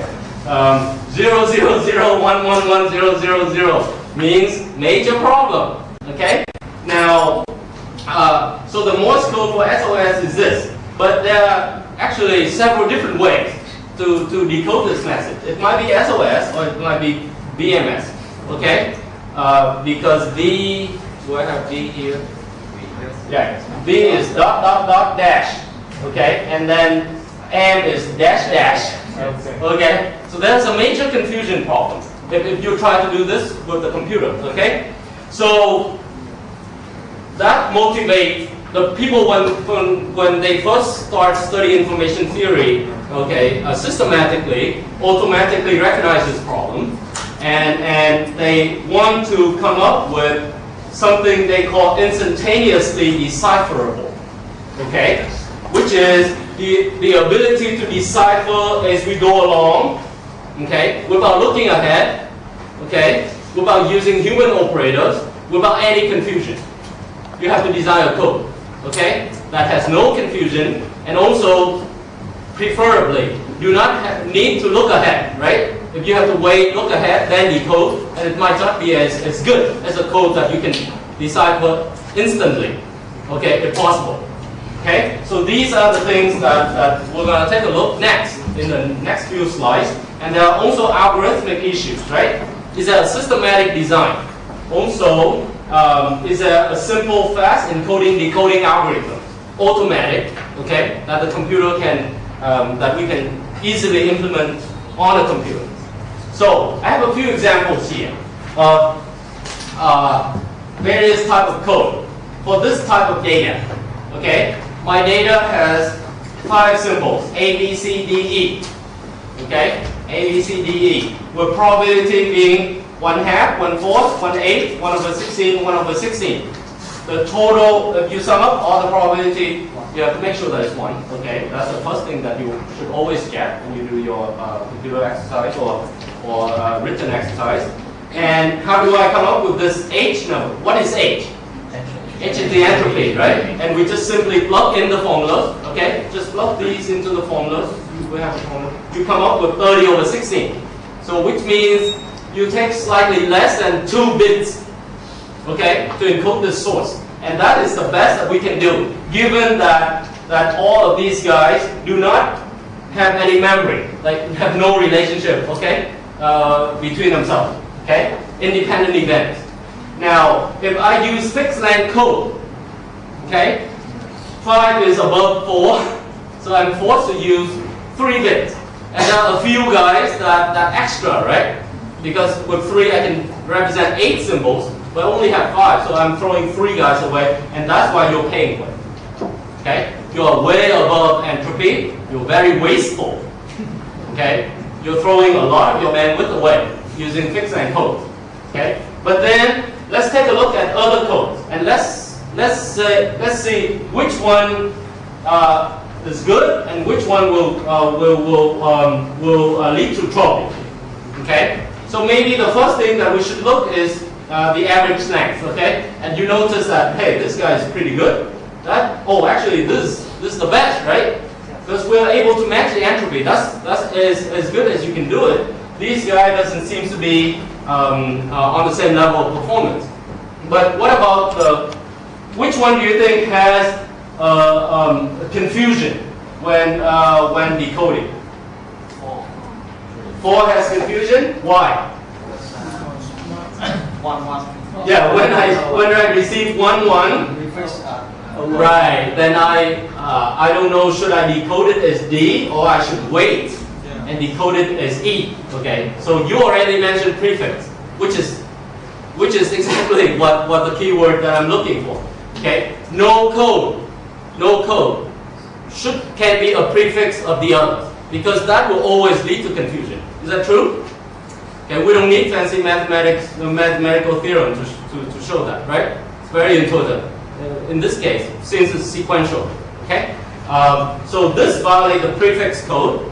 And what about, okay, so this is how I compute the entropy.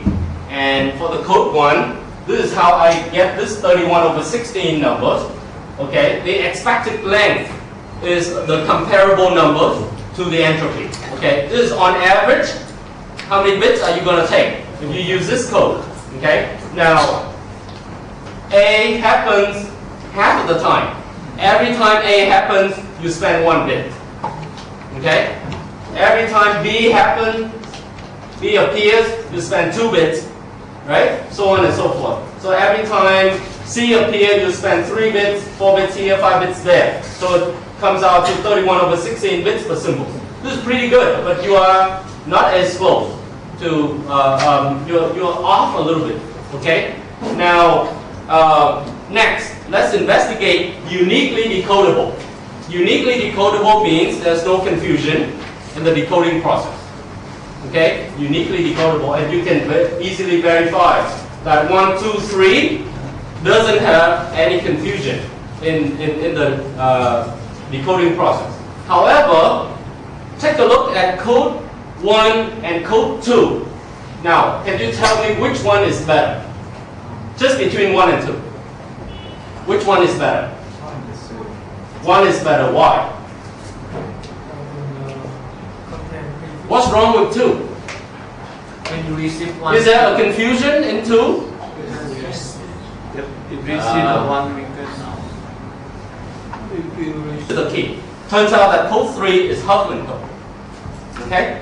So instantaneous is 1 and 3. We don't need to look ahead. We can just decode now. Okay? And the prefix condition is that which combine these two properties here, instantaneous and uniquely decodable. That say no code word should be a prefix of another. So that's avoid both uniquely decodable and instantaneous form. Okay. So the first code that satisfies the prefix condition that actually works very well is Shannon final code. Okay, and this comes up very shortly after Shannon published this entropy formula. Okay, and he automatically thinks of the next step. Okay, how do I design such a code to match my entropy? Okay, so he proposes. The algorithm is actually very simple, right?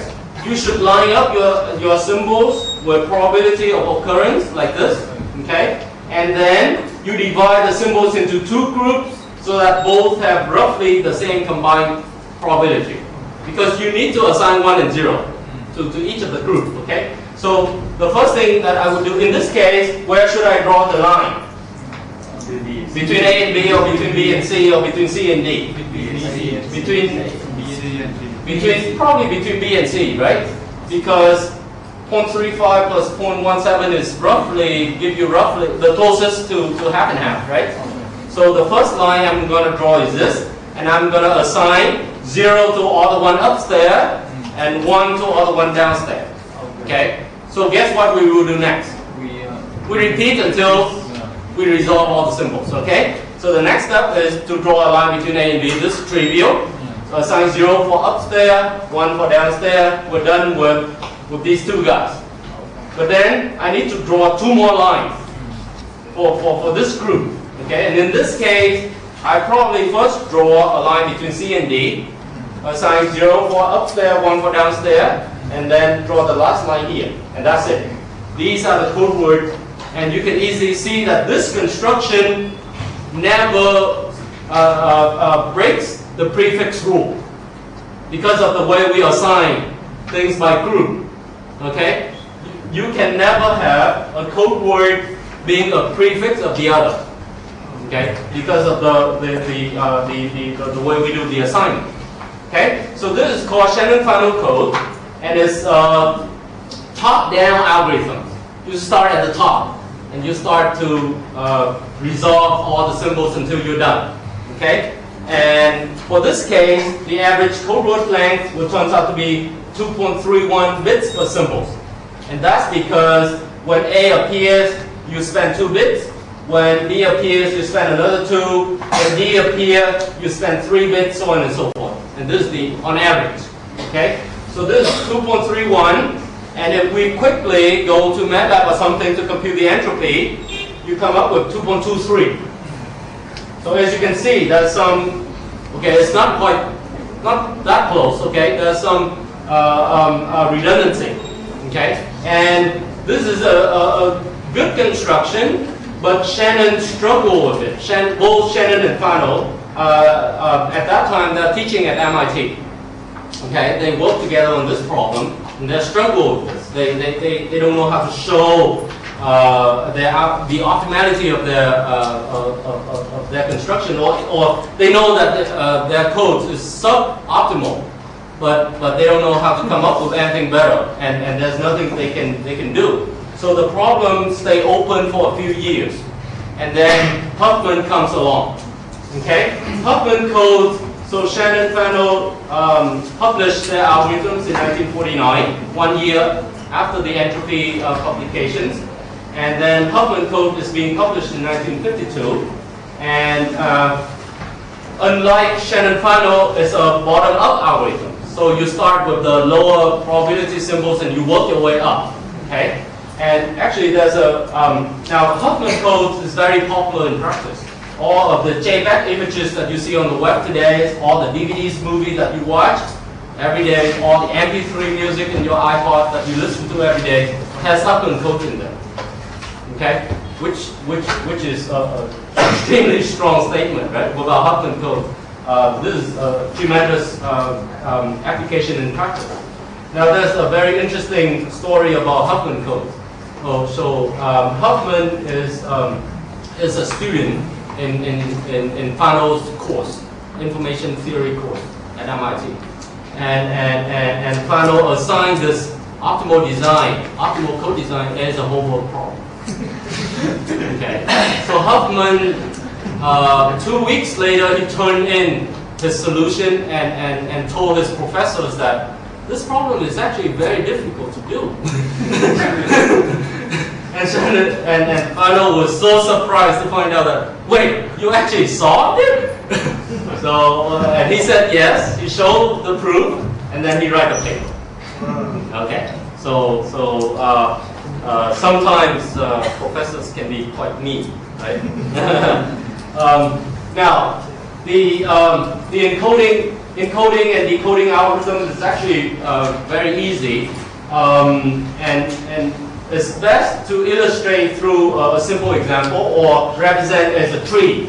Okay, so you start at the root of the tree, and everywhere you go, you either assign 1 or 0, depends on the left branch or the right branch. Okay, and these are the nodes. At the end of the nodes, those are Huffman codes.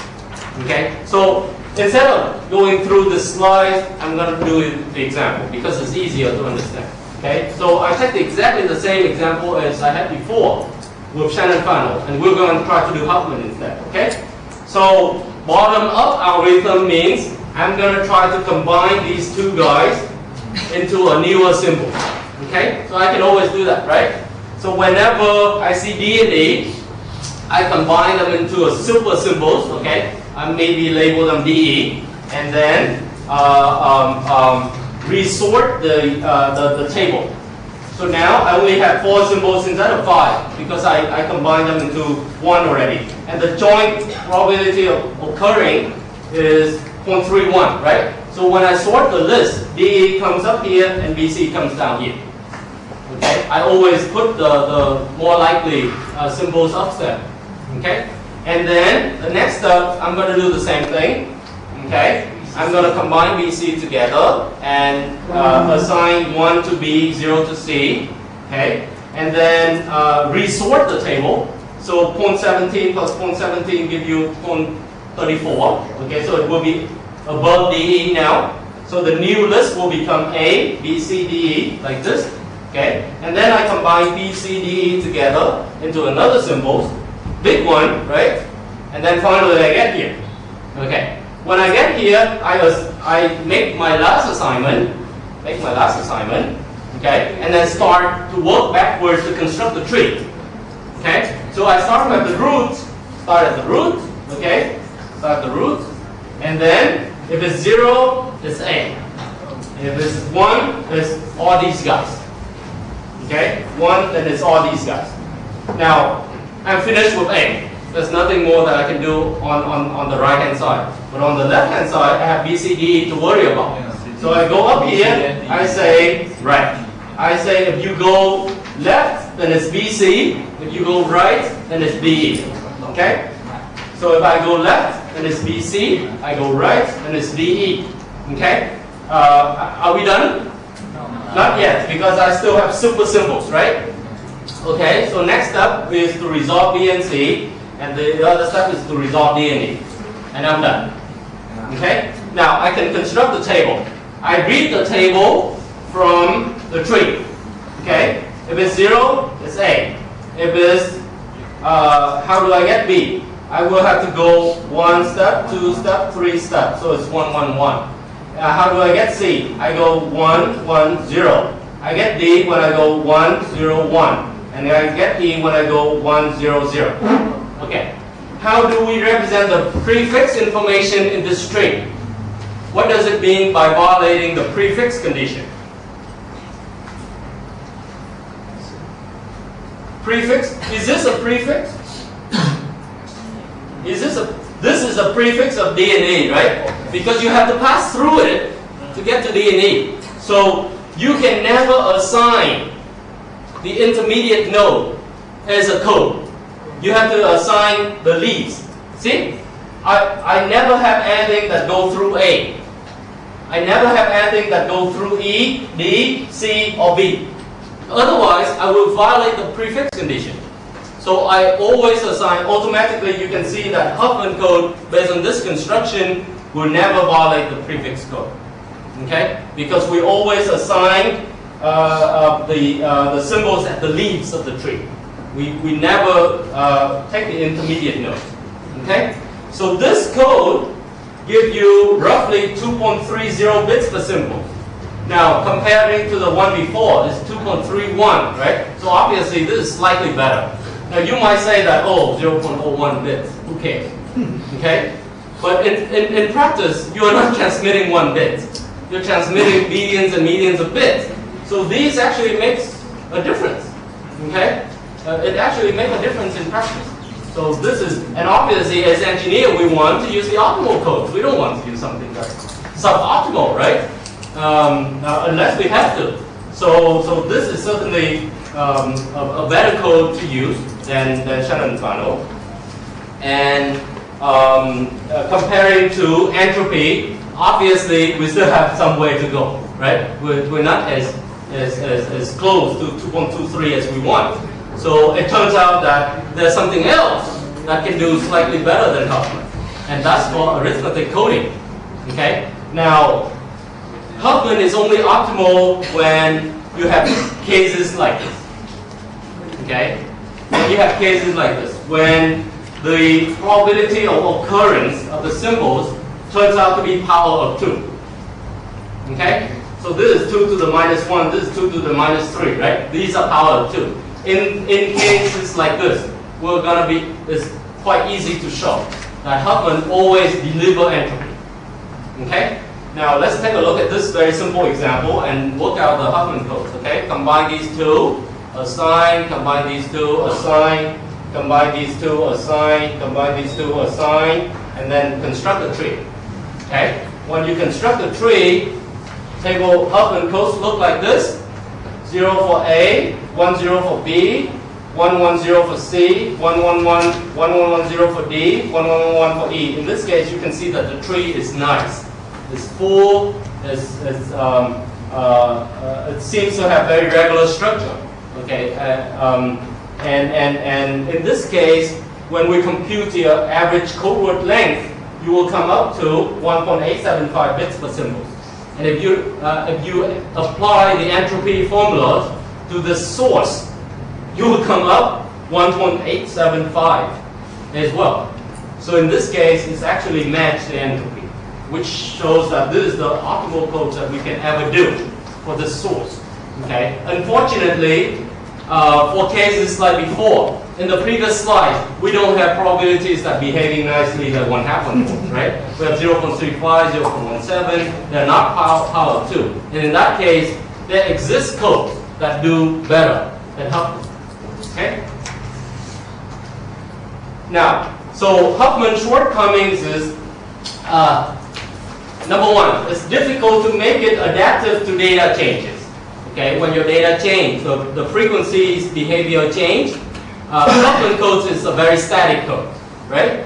You need to observe the entire data, design the code, then after that apply the code.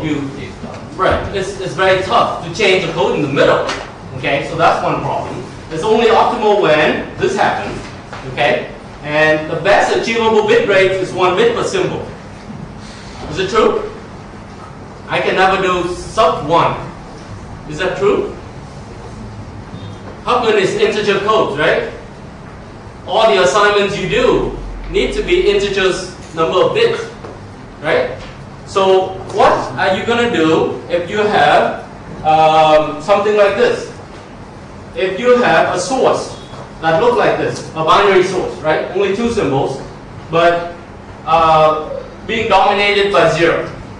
93%, 94% of the time is 0. The rest, 6% of the time is 1. So the entropy is very low, right? 0.33. You can just plug in the formula and see. Yet, Huffman can only do this. Right? Because you have 2 symbols, you can only assign 0 to 0 and 1 to 1, right? So you come up with the expected length of 1 bit per symbol. So you're far below. Okay? So how do we deal with a problem like this? There's a homework assignment that written homework assignment that I asked you to do tonight. Okay?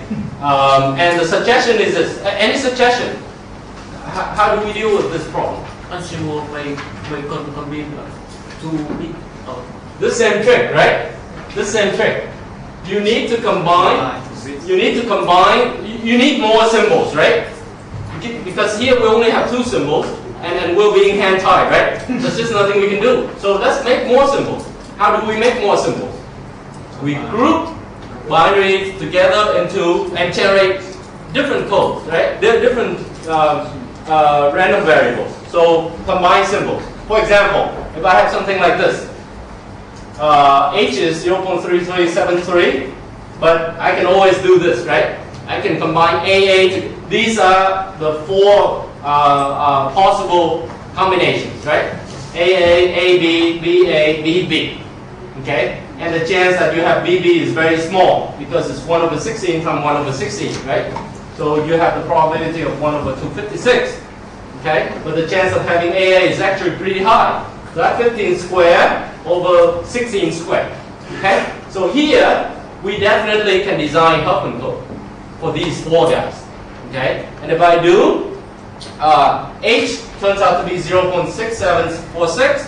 Now it would be good for you guys to double check my math, okay? These are very simple one line. You can punch it into your calculator and come up with these numbers, right? So this, but then is there a problem here? Why is this entropy higher than that? Shouldn't we get the same entropy? It's the same source, right? Shouldn't we have the same entropy? Why is it different?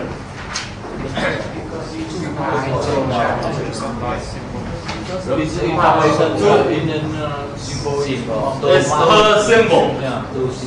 This is actually containing 2 symbols in the original one. So if you notice, this is twice that number. In a sense, we're not doing anything funny. It's the same entropy actually, but this is per 2 symbols, right? So that's why the entropy turns out to be twice. But it's the same. It's the same, okay, in terms of per symbol. Okay? So the Huffman tree in this case looks something like this, and the average code word length turns out to be 1.1836. Okay, now at first you would think that, wait, this is way too high. But then it's per 2 guys. Okay, so if you want a fair comparison, you have to divide this by 2 and then compare to that number. Okay, so so certainly we can always try to play this trick. We can combine more and more and more and more to give us more and more symbols to play around with. Okay, and typically the larger grouping yields better performance. Okay, the more that you group symbols together, the better you seem to perform. But then it leads to various problems. You need space to store for code, right? And then you need, it's pretty inefficient and time consuming. You have to do all this and it's very troublesome, right? And still, we haven't solved the adaptive problem. It's still a static problem, right? We need to observe the entire data, make all these changes in symbols, compile the statistics, run the code, and if the statistics change, too bad, right? There's nothing we can do to make our code adaptive. So the key to this problem actually comes from arithmetic coding. Okay, arithmetic coding actually solves all the problems that Huffman has, and right now it's the code of choice for all the recent international standards. For example, H.264 and also JPEG also have an advanced version. Okay, that use arithmetic coding. It's an option. Now, what prevents arithmetic coding being used before is that it has a patent on it. It has a patent by IBM, okay, which says that we cannot legally use the code without paying IBM money. But guess what? patent expires. Patent only lasts for 17 years. After 17 years, it's fair game. You can use the code. So it only gives you protection in the first 17 years when you first get the patent. Okay, that's how US patents work. So now that the code now that the patent expires, arithmetic coding becomes mainstream because you can just use it without paying any royalty for anybody. So again, the idea also started from a student. His name is Peter Elias, and he's also attending Robert Farnell's class. He's a classmate of Huffman. Okay, so he first proposed the idea, but it's not complete. Okay, it takes many researchers finally to shape up the arithmetic coding the way that it is being used today. But the first idea, starting from Peter Elias, and his main idea is this: why don't we generate a tag or a unique identifier for a sequence to be encoded? Okay, and that tag changed based on the way the sequence changed. Okay, that tagging. Okay, the tagging is actually just a number. Okay, a real number. How many bits do we need to represent any real number? Infinite. It takes an infinite amount of bits to represent pi or e or square root of 2, right? Okay, so if it takes an infinite amount of bits, that means we have an infinite amount of numbers that we can assign to sequence. Okay, and that numbers should change based on the way the sequence behaves.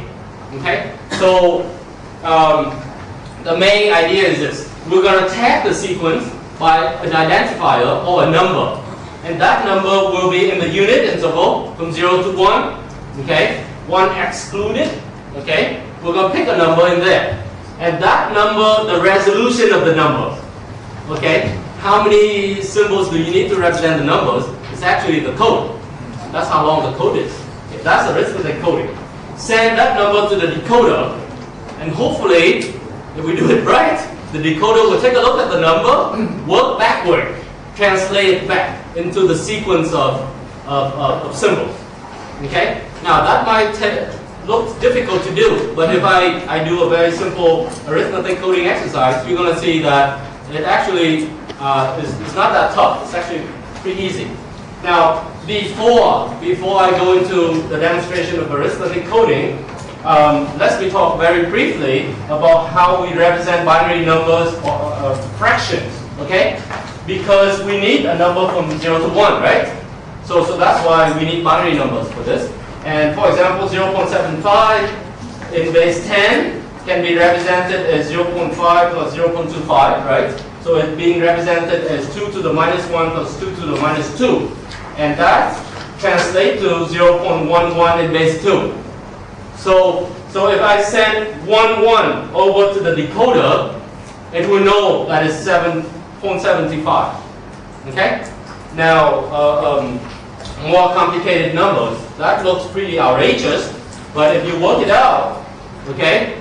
I leave the exercise to you. Okay, how do I come up with these numbers? Okay? It's actually pretty easy, right?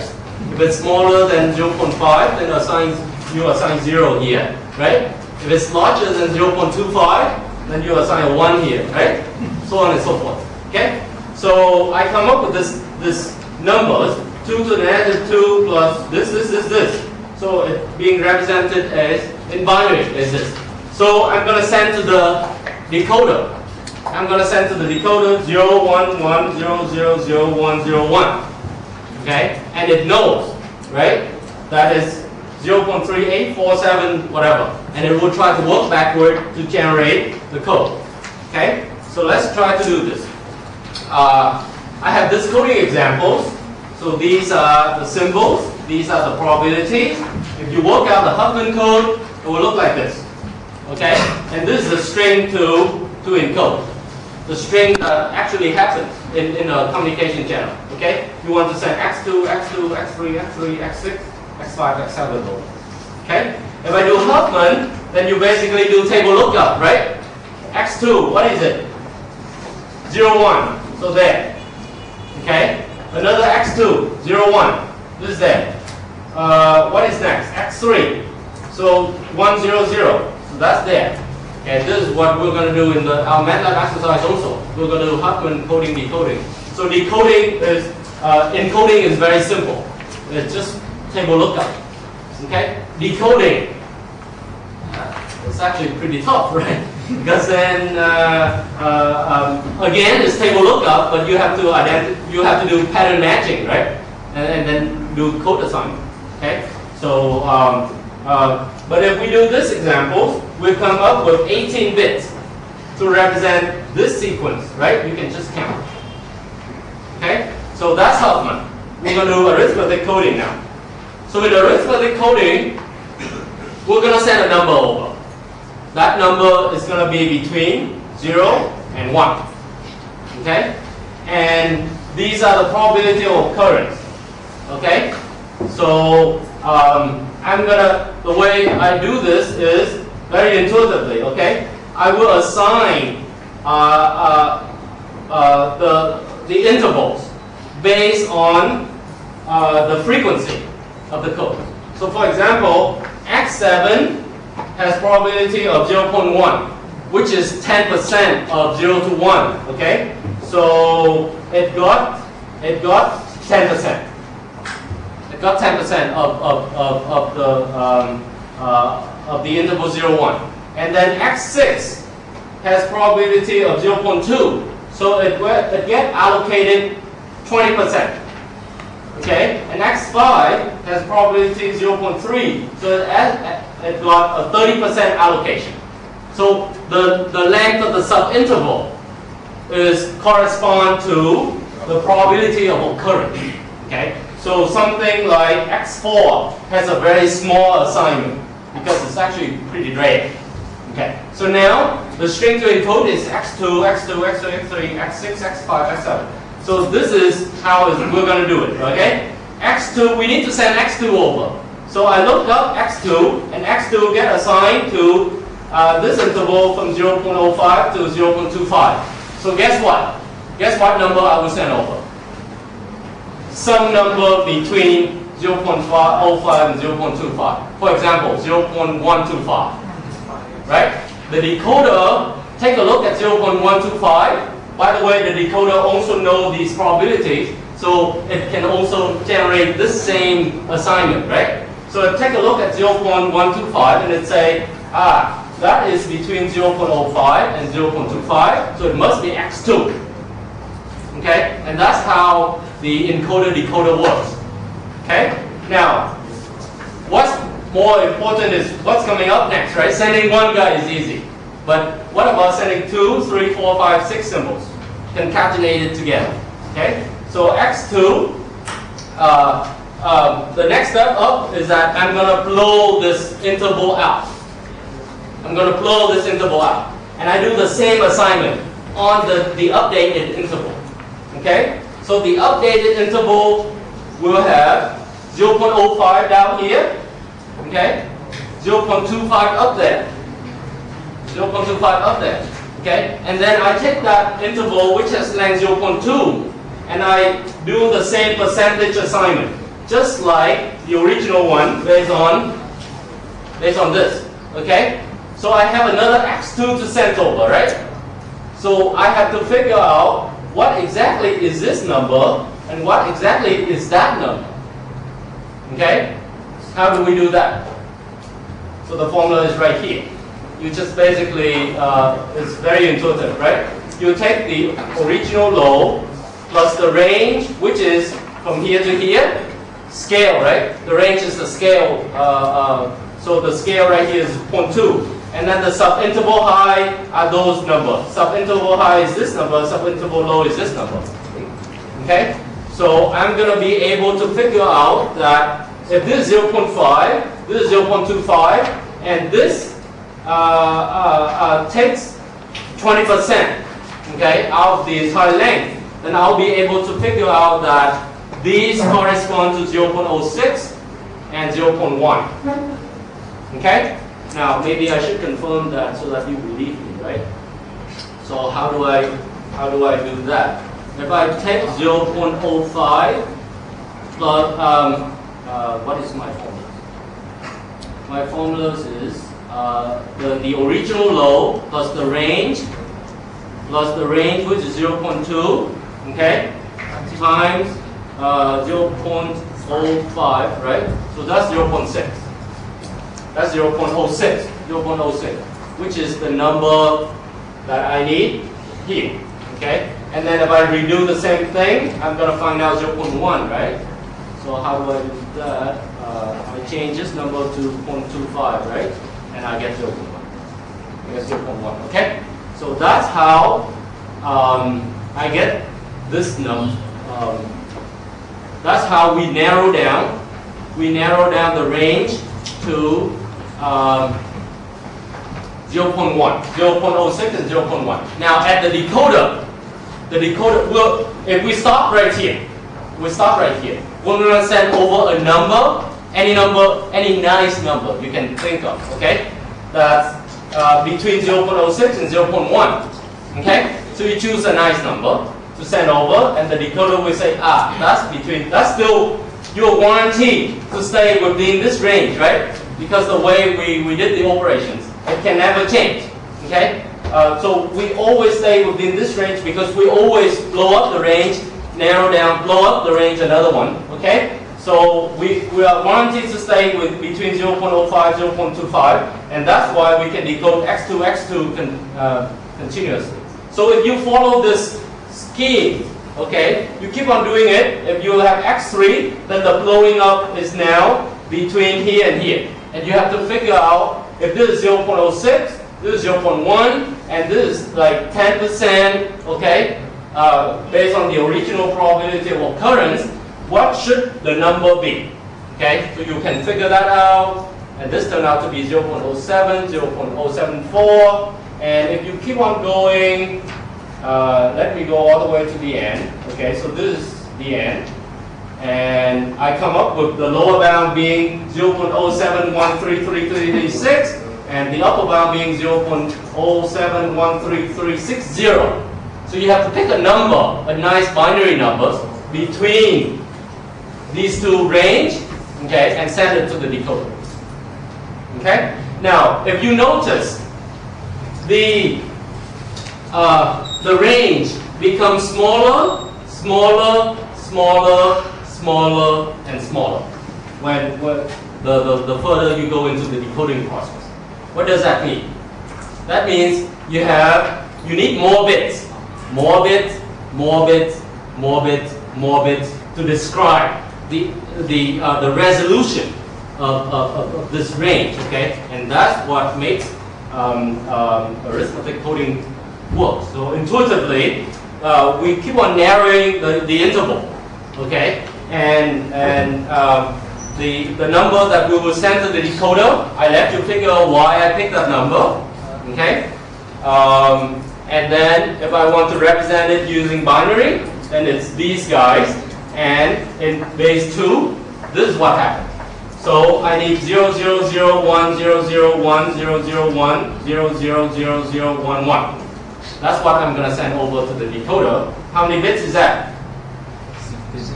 16. Comparing to Huffman, 18. We save 2 bits. And just on a very short sequence, that gives you a very, this is a very powerful statement, right? We encode a very short sequence, and we already gained 2 bits. Okay, imagine we have to send billions of bits over a communication channels. How much it's going to save you? Okay, so this is why arithmetic coding is better than Huffman, and the decoding process is this. And I'm sure all of you guys are smart. If you take a little piece of paper, you imagine that you are the encoder, you imagine that you are the decoder, you try to work forward, backward, you will figure out that, hey, I can actually decode. Based on just this particular numbers, I will be able to work backward and figure out that, yeah, it's x2, x2, x3, x3, x6, x5, x7. Okay? Because of the way we blow up the intervals. I show you how to do arithmetic decoding. And I believe I have a typo right here in the beginning. The range in the beginning should be 1, not 0 as, okay? But this is exactly how I decode. I figure out this formulas, and it's actually fall within this range, so it's x2. Okay, and then I follow up with another iterative process. Okay, now this is.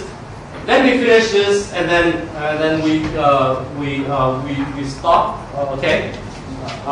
The adaptive arithmetic coding is this. I have 3 symbols. Okay, and I would like to do arithmetic coding without tabulating the frequency. Okay, I just do arithmetic coding along the way, just based, and let the code evolve from the observed symbols. Okay. So how do I do? In the beginning, what do I do? I don't know anything about ABC. I don't know anything about the source. Okay. So the only thing I can do is to make the assumption that a third of the time is A, a third of the time is B, a third of the time is C. So then I'm going to do 1/3, 1/3, 1/3 like this. That's my original assignment. Okay. So then suppose that B comes, right? If B comes, I'm going to have to update my table, right? So now B has 2 bars, and A has 1, and C has 1. So I'm going to blow up first I'm going to try to blow up this interval in the middle. The interval in the middle will say 0.33, 0.666, right?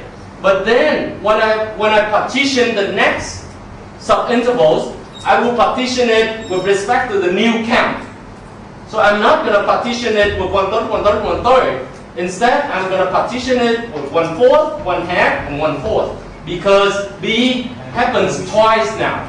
Okay, so it's going to be 1/4, 1/4. Okay, and if I receive C, I'm going to do blow up. I will do blow up from this here and that there, right? So I'm going to figure out based on 75%. Okay, I will be able to figure out that this number is 5834. This number is still 6666. Okay, and then the next C comes, so I receive another guy here. I will blow up. So this C will give me. I will have an updated count now. So this C actually get assigned 50%. Okay, and so as you can see, this is highly evolving. Okay.